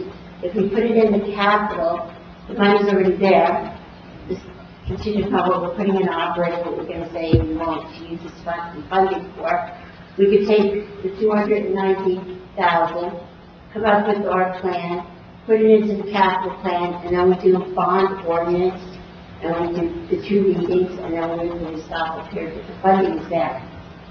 So our process to move forward depends on which pot it gets put into. Yeah, so we could, right now, the $756,000 is in a reserve, so we would need to move that funding into a capital. So we could do that with temporary capital plan or separate. We don't have to really wait, so we can separate it out. But we could do it now at the next council meeting if we decided to. But we have to really figure out what is eligible. I have an idea of what's eligible in that column. Now, let's say something is on the border, we could go to the phase 2 line, and pull that in, and maybe figure out what we could do for phase 1. So we could pick what our eligible uses are, or we could figure out that whole sheet what's eligible. And I did prepare drafts of the capital plan already. So So I didn't delineate what is going to be ARP funds yet, or temporary, I started the temporary part. So when we compile all the data, I think we could have this done relatively soon.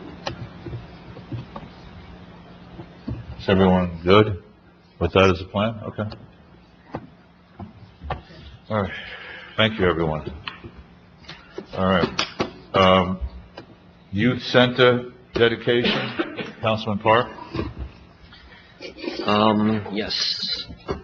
One of our very, very long time employees is unfortunately retiring at the end of this month, and he's one of our most treasured employees. He spent 30 some odd years working at the youth center, and his time has come to retire.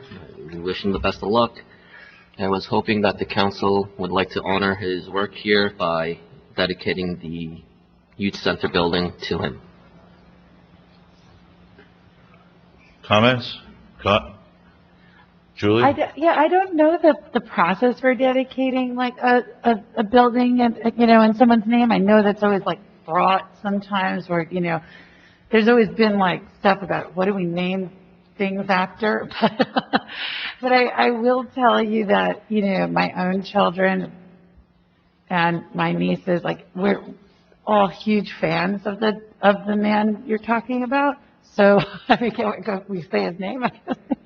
So yes, I would say that I'm supportive. I just I don't know what everyone else thinks, or if there's issues with naming rooms and buildings. That's the only thing I always get into it. But I agree with Councilman Park. He's very popular, very well liked, and 30 years of service. I've always appreciated his work.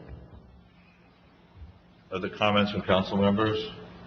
I know. Jeff. Oh, Jeff, I'm sorry, go ahead. So I know when we were discussing naming something after our former borough attorney, Right. that I offered then, and my offer remains, to be part of any group that wants to talk about how we should do naming. Yeah. My concern always becomes, we're a long-term endeavor, and I think to our little room right near here, the Dick Wilson room. Now, that's only 20 years ago, maybe, and I'm sure half this council has no idea who Dick Wilson was. Yeah. 10 years from now, we won't even be up to half. And so the room really won't have much significance. That's my concern. We all know, we all appreciate 30 years he did. Out of a 125-year history of the borough, that's a significant portion, but 10 years from now, people will be going, why is this named after this person? And the reason we don't know Dick Wilson's, that's our fault, not Dick, you know what I mean? It's not Dick Wilson's fault. It should be a thing of he was there when the youth center was created. I get that, but again, it's something that I think requires good discussions about a policy. I think we don't have a policy. Can I make it? To do this haphazardly is a little tough. Can I make a suggestion? Since the three of you were the first, Vanilla, you want to go first before my suggestion, or? Yeah, maybe I'll just... Go ahead, jump in and I'll make my suggestion. Make a quick point that, we had discussions, informal discussions about the potential names for the buildings around the town. I think Councilman Grossman and I had suggested for the youth center something like the Yogi Berra because he was a long-term resident in Tenafly, or Don Mattingly. They both lived in Tenafly? Yeah. Both lived in Tenafly. Yeah. And so I don't think we're lacking in people that, we can honor with certain spaces. But I think, as Councilman Grossman said, it's a little premature to, just on retirement to, consider a legacy. I think, a legacy is considered after some time and thought and the water under the bridge and all of that, for entrances for buildings and stuff like that. In my mind, so I agree with Councilman Wilson that maybe we should have some considerations for how we, the conditions for how we come up with moving. And I have seen towns that have a policy, basically, of how they consider, what they'll consider as name. Now, I'm not saying we shouldn't consider it, I'm just saying we can't. Let's get a checklist. Let's have a checklist so we're not just Right. doing this piecemeal, haphazardly. Every time it comes up, Okay. a checklist. That's all. Lauren, then I'm going to have a suggestion. Go ahead, Lauren, please. I don't know, to Dan's proposal, I think that, I absolutely agree with Jeff that we need a policy here, and when we conclude our council, we recognize our former borough attorney before we consider any other names, we please resolve that. We lost him of course to COVID, he had a longer service here as an attorney, as a borough attorney, or prosecutor, and so if we're going to have a discussion, that has to be a social point, which is independent. We're very long term now. I don't see a need to name the center at this time. And that's all. Okay, thank you, Lauren. So my suggestion is, since Councilwoman Dr. O'Connor, Councilman Park, Councilman Grossman are the three who spoke first, very eloquently, perhaps the three of you could be on the committee to come up with a policy for naming. We have a gentleman at the DPW who died of COVID, of course our borough attorney, Mr. Slauson, his name has been put out there. And would the three of you be willing to do that, to come up with a checklist or a policy of what makes sense? I think it'd be very interesting. Okay. Yeah. All right. Thank you. Okay. Thank you. Mayor, if I may to assist Please. them, if the council pleases, or if that group pleases, I could ask in our managers group templates from other municipalities, just as a base point to assist in that. Thanks. Excellent idea. Thank you. No problem. Okay. Can I get a motion to adjourn the work session, please? Second. Second? All in favor? Aye. Right. You look at this. Okay. We're going to go, oops. All right. In compliance with the Open Public Meetings Act, PL 1975, Chapter 231, the notice requirements have been satisfied. The meeting dates for the year are confirmed at the annual meeting, are posted on the public bulletin board in the lobby of the Municipal Center, and published in the record within the first 10 days of the new year. Salute to the flag, please. I pledge allegiance to the flag of the United States of America, and to the republic for which it stands, one nation, under God, indivisible, with liberty and justice for all. Roll call, please. Omar. Councilmember Dayton? Councilmember Grossman? Here. Councilmember Menon? Here. Councilmember Michaels? Present. Councilmember Dr. O'Connor? Here. Councilmember Park? Here. Mayor Zinner? Yes, here. Can I get a motion to approve the minutes of January 11th, 2022, the regular meeting? So moved. Have a second? Second. All in favor? Aye. Any opposed? Okay, thank you. Are there any revisions to the agenda, Counselor? Yes, Mayor. There is at least one resolution that will be pulled from the consent agenda. It is Resolution 22-59 to approve professional engineering services for the Bliss Avenue Culvert Replacement Project. And additionally, I just want to point out that there will be a modification to the closed session. I have a late addition. I apologize for the lateness of it, but another item under attorney-client privilege for real property update. Okay, thank you. At this time, we have public comments for the public meeting. Audience members wishing to speak will have a 3-minute time limit to address the governing body. Large groups are asked to have a spokesperson represent them. Omar, is there anyone in the Zoom world out there that wants to speak? Yes, I see Christine Evron, she wishes to speak. Okay, Christine Everon, please, you have the floor.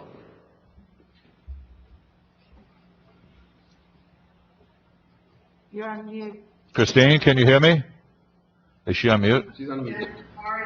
Sorry about that. I would have loved to have spoken on the downtown revitalization revisions. I did have a little bit of input after the last meeting. However, we don't know for presenting the projects for final approval. It would be nice if the public knew what those were. As far as the one-way on Piermont, where it's two-way beyond Central, is a very narrow road. As you recall, when we paved it, they couldn't paint the State Street bike lane on there because it was so narrow. Putting big delivery trucks coming along there, going into Model King, is not a casual,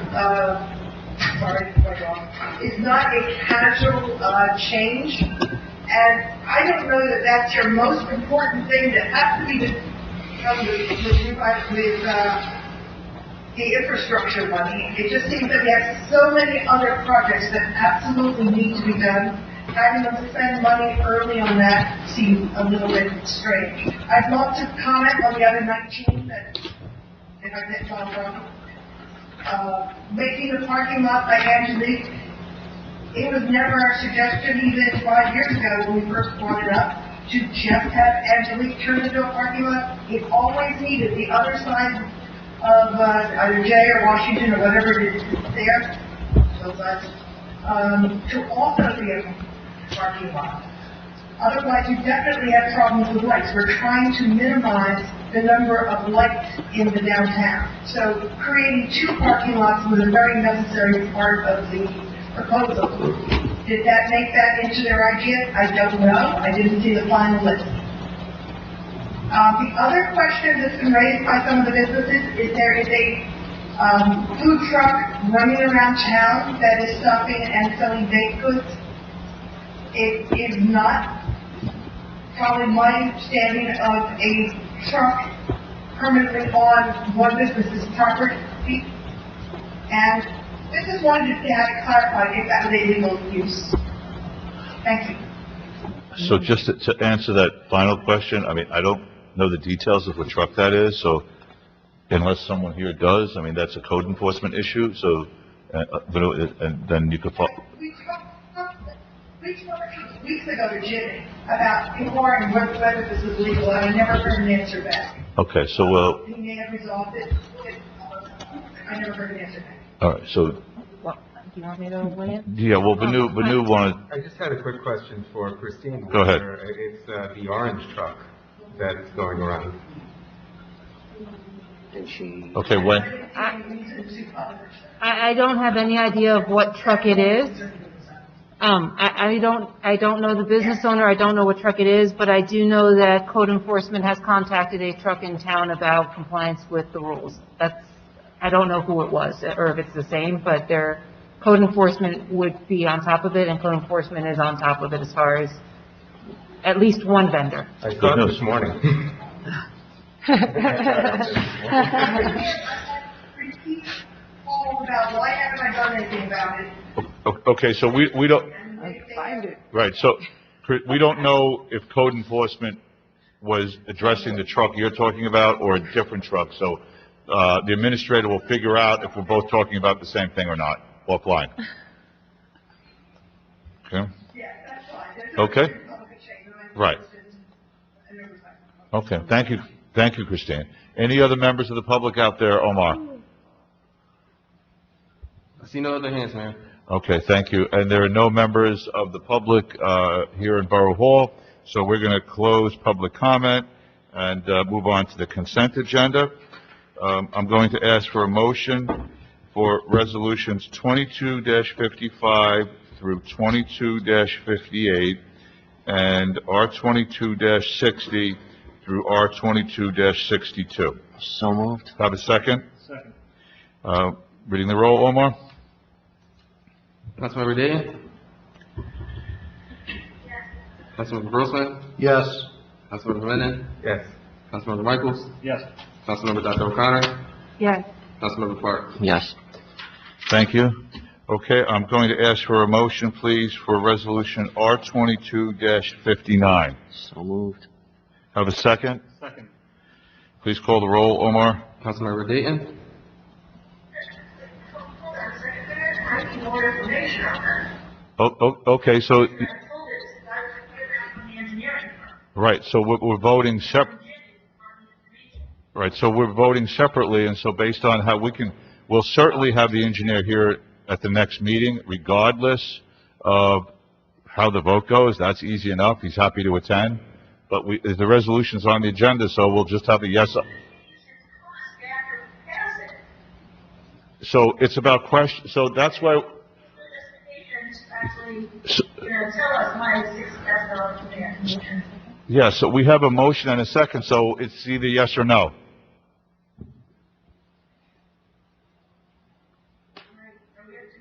Yes, yes. Councilmember Grossman? Yes. Councilmember Menon? No. Councilmember Michaels? Yes. Councilmember Dr. O'Connor? No. Councilmember Park? Yes. So where are we? It's a tie. So I break the tie, so yes. Okay, moving on to the public hearing. Okay. Vanu, pardon me? Oh, Dan, would you like to do this one? Yes. Thank you. Thanks, Wendy. I saw that. Ordinance 22-01. I move to adopt on second and final reading ordinance 22-01. That notice of same shall be published according to law. I second. Omar, could you please call the roll after you read the confirmation of publication, please? Okay, you have to, open for public comment. Oh, I'm sorry. Okay, I'm opening the floor for any public comment on ordinance 22-01. Is there any member of the public out there in the virtual world who would like to comment? I see no hands, Mayor. Okay,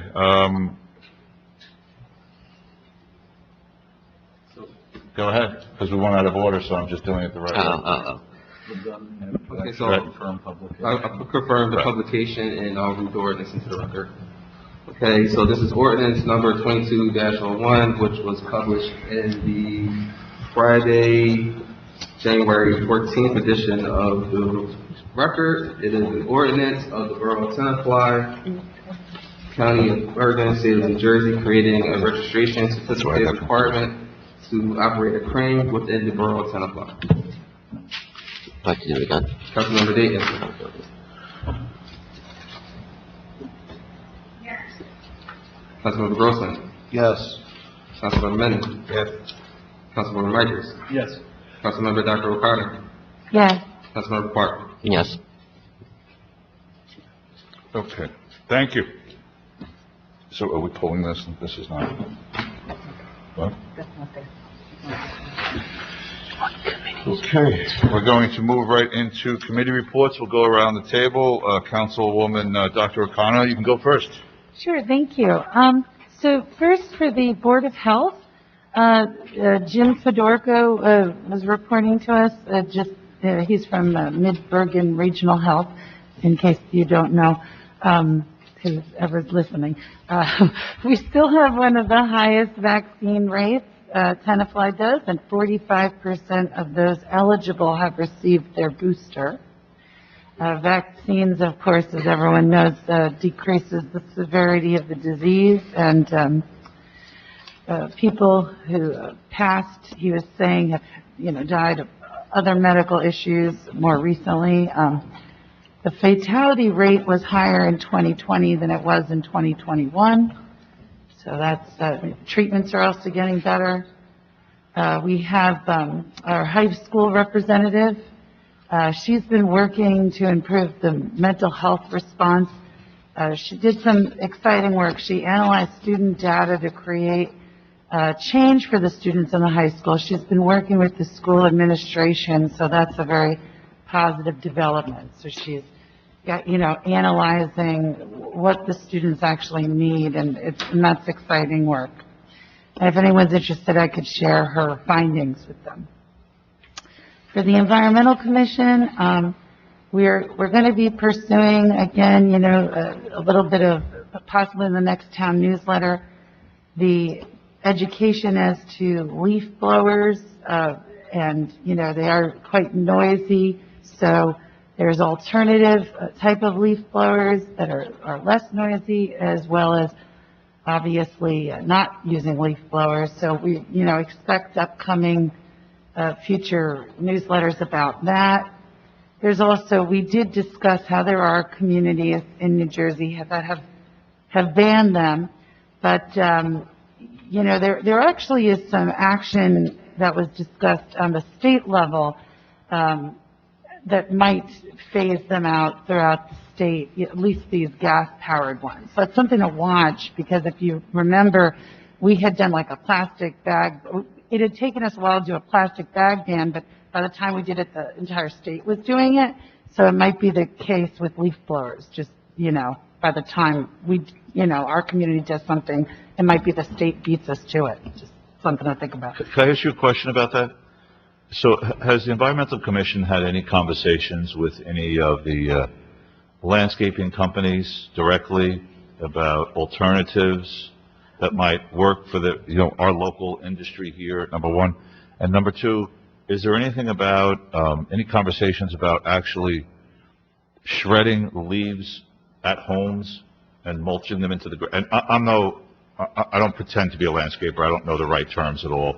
But I know those, non-commercial kind of shredders that some people keep at their houses, and they leave their leaves there. Yeah. Is that something the Environmental Commission has talked about? Maybe make some recommendations? Well, in the previous newsletters, I know that our writer had written a few different types of things about, the last one was about the clover, kind of in replace of lawn, and there was talk about mulch, I think, in the Christmas tree article she did about what people can do with their recycled Christmas trees that was on our town website.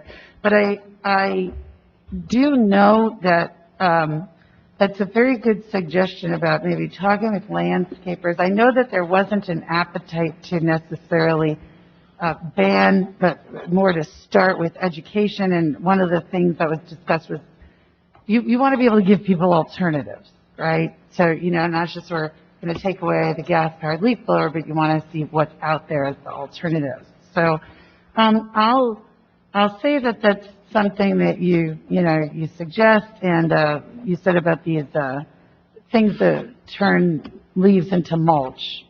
So my question is about, rather than, because this becomes a very confrontational issue for all the reasons we understand, but it's like having a conversation with landscapers, and maybe there's state grants or something, environmental grants, to use alternative means to do this stuff. I think it's worthwhile. I think it's actually important and worthwhile to investigate. Okay, thank you. And I'll pursue that and pass that along to the commission. I did want to say that we're hopefully planning a cleanup day in relation to Earth Day, hopefully again to benefit the Tenafly Nature Center, as was done last year. And we're exploring the possibility of the mask collection too.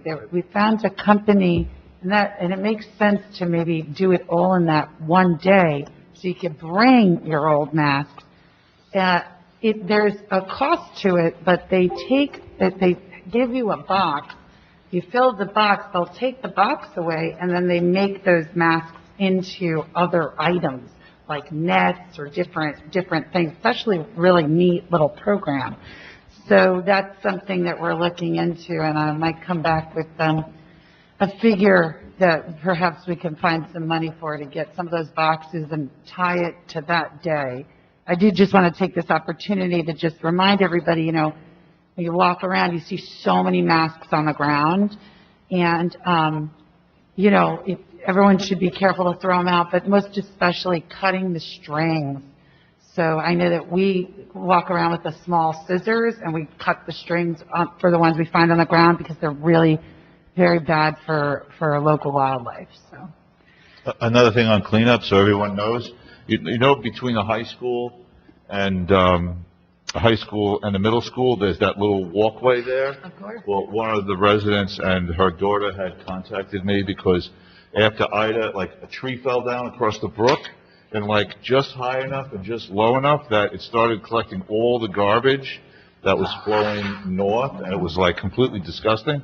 And the DPW went in there and waded into the water in December when it was freezing and cleaned the whole thing up. Oh, wow. So Okay. thank you to the DPW. Yeah. So they got the shopping cart that's been there since I was in high school? The shopping cart. It might be needed. The famous shopping It's cart. an ecosystem at this point, right? Yes. And it's One part of step the- at a time, one step at a time. Older than you. Yeah. Go, Julie, go ahead, please. So that's it. Thank Okay. you. I'll Mr. follow Michaels, up. thank you. Two things, the downtown committee first, thank you, council, for continuing to push the downtown revitalization stuff forward.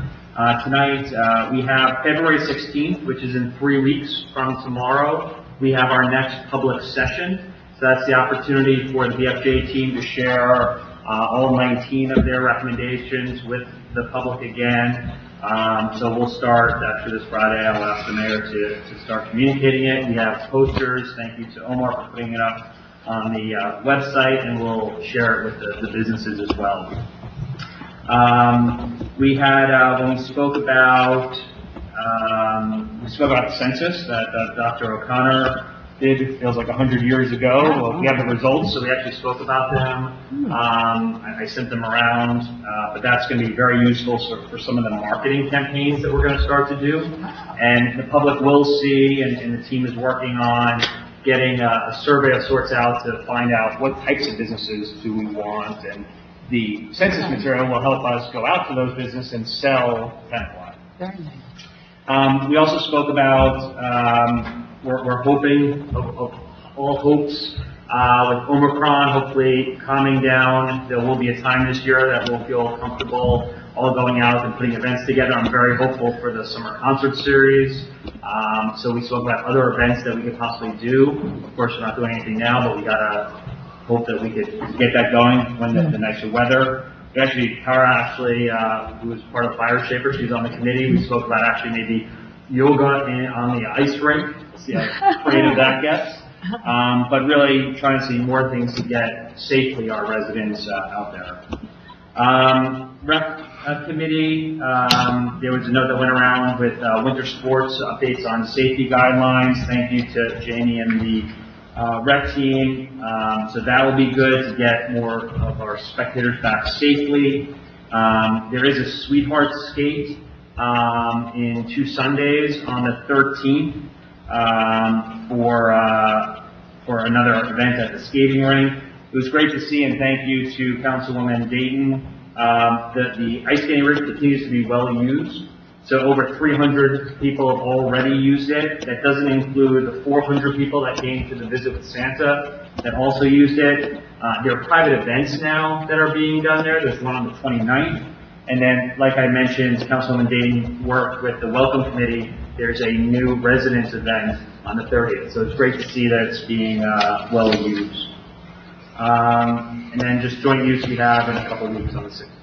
That's it for me. Okay, thank you. Councilman Menon, please. Yeah, very quickly on Chamber, there was, Christine Ebron had mentioned that she's distributed posters to about a third of the businesses, and reaction has been very positive by the businesses. So, The mask posters. yeah, the mask signage. And then on the senior center met yesterday, and there's a New Year's Eve party that was supposed to have been scheduled for New Year's Eve, and but that was rescheduled because of Omicron. It's now on February 15th, and if they can do it in person, they'll try to do it in person. If not, they'll they do it on Zoom and have the dancing on Zoom. There was they haven't they formed a new senior center ad hoc committee But they'll be putting through a request, a proposal in the current budget for that, and they're waiting to see what will result from that. So those are. There's also a trip planned on April 6th to Tina Turner. To where? Tina Turner on Broadway. Oh. So, I don't know what the, how, those things usually fill up very quickly, so, I don't know if there's any availability left, but, Just on a personal note, I'm going to interrupt. Sure. I saw her live in Vegas like 30 years ago. It was like one of the best shows I was ever at. It was unbelievable. It was unbelievable. Wow. Yeah. Can we work that into the next newsletter? Oh, look, it's a public, I think the gentleman's bringing it up. That's really good. You know Tina Turner really isn't on Broadway right now, right? I'm just saying. Or into the next, mayor and council meeting, in Vegas and, Very nice. And they're starting to collect membership as of January 1st. I don't know what the results of that are, but they gave an update. I guess. Has the fee remained the same? The fee has not changed for this year, to my understanding. Good. And but I think last year and the year before they were not on that same program of pushing. Okay, right. Before their fees, I think this is in the first year that they're going back to proper collection. And I think that's about it. Okay, thank you. Councilwoman Dayton, please.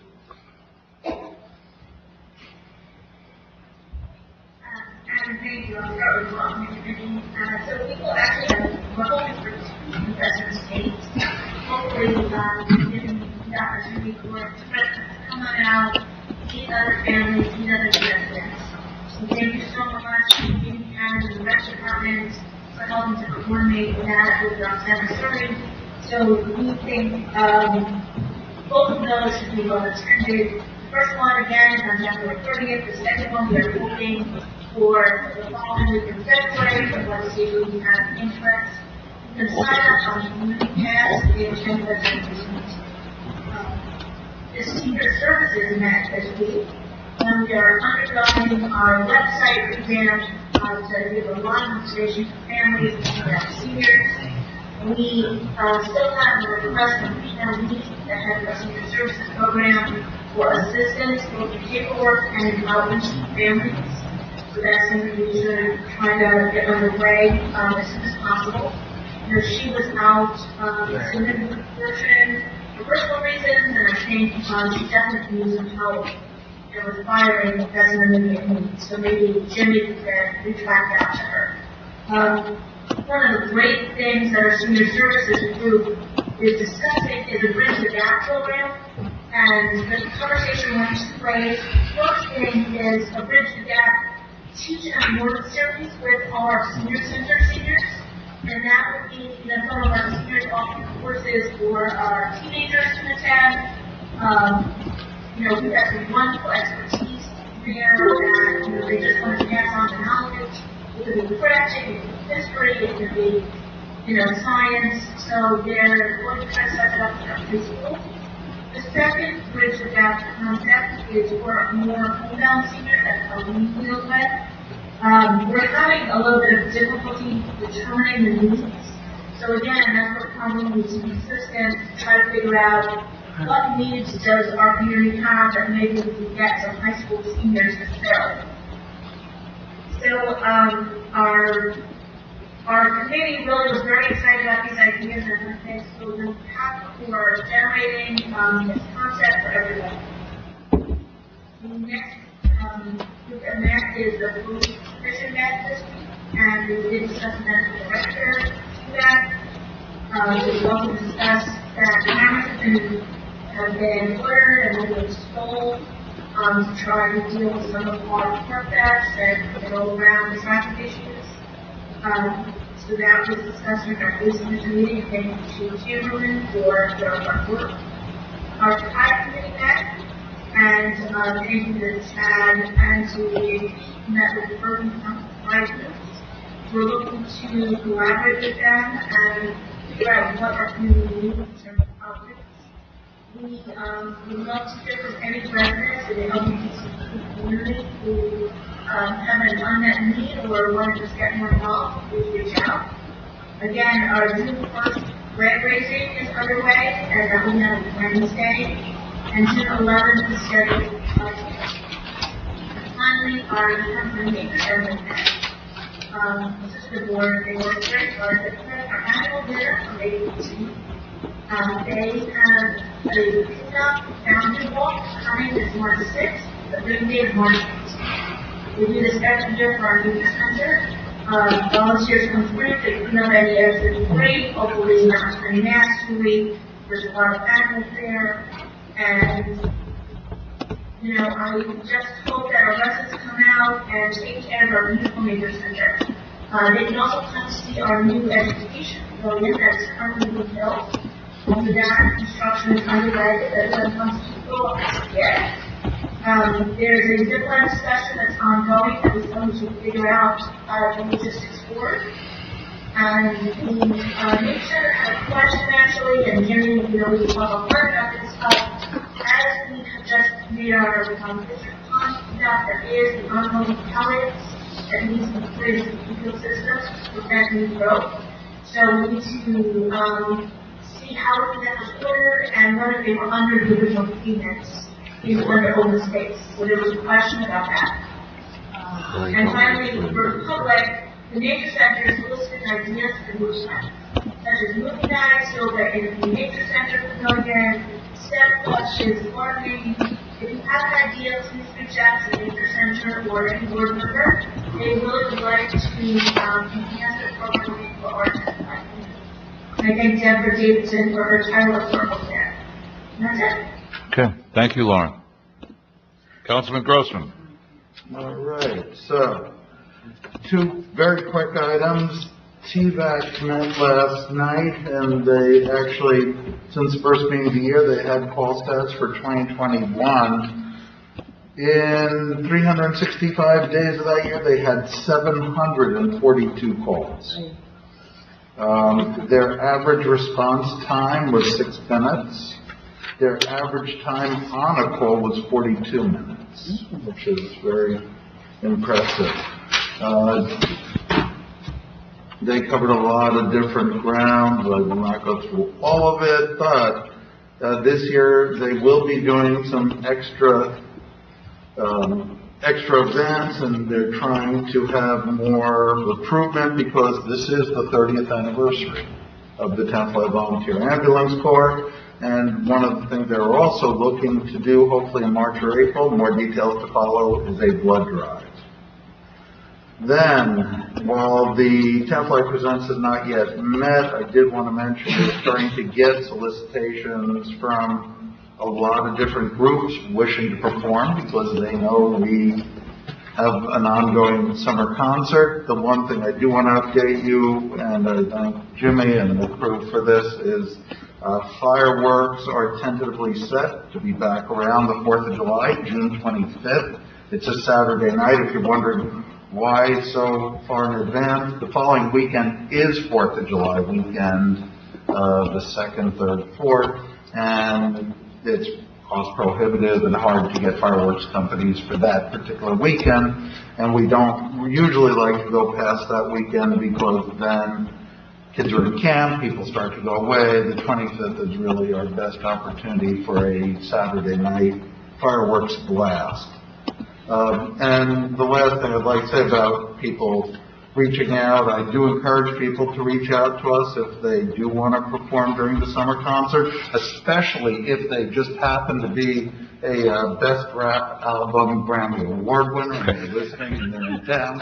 It would be nice if they reached out and had some ideas for I'm sure she's listening right now. I'm not naming any names. No, please. Those are my reports.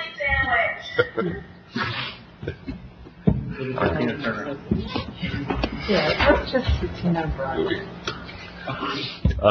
Councilman Park. Nothing more to add because I was at all the same committee meetings as everyone else, but to add to the Environmental Commission, the planner, the master plan. Joe Burgess is holding on to the master plan and is getting more opinions from the Environmental Commission regarding the open space master plan portion of the master plan. That's it. That's it. Okay, thank you, Mr. Barty. All right, the last, so I just have one comment for mayor's remarks. Just, if anyone, has names of volunteers or people who might like to serve on our committees, we've got some different openings on different committees. So just email those off to me and I'll be happy to be in touch with the people. Can you send us what's up, like, Yeah, open where are positions? I can send you a list. I'll send a list to Jimmy or Omar. Omar will distribute the list to everyone. Thank you. Okay? Okay, could I get a motion to go into, do I have to close this first? No, I leave this open. I go into closed, right? You have to read it first. But Yes, you did remember that it's a voice vote for the minutes. See that? There's progress. I'm just making sure people are paying attention. Thank you to the public for those that listen to the open session. Thank you. Okay, go ahead. All right, Resolution R22-63, at a regular meeting of the Mayor and Council of the Borough of Tenafly, County of Bergen, State of New Jersey, held on January 25th, 2022, the Mayor and the Council of the Borough of Tenafly has deemed it necessary to go into closed session to discuss certain matters which are exempted from the public.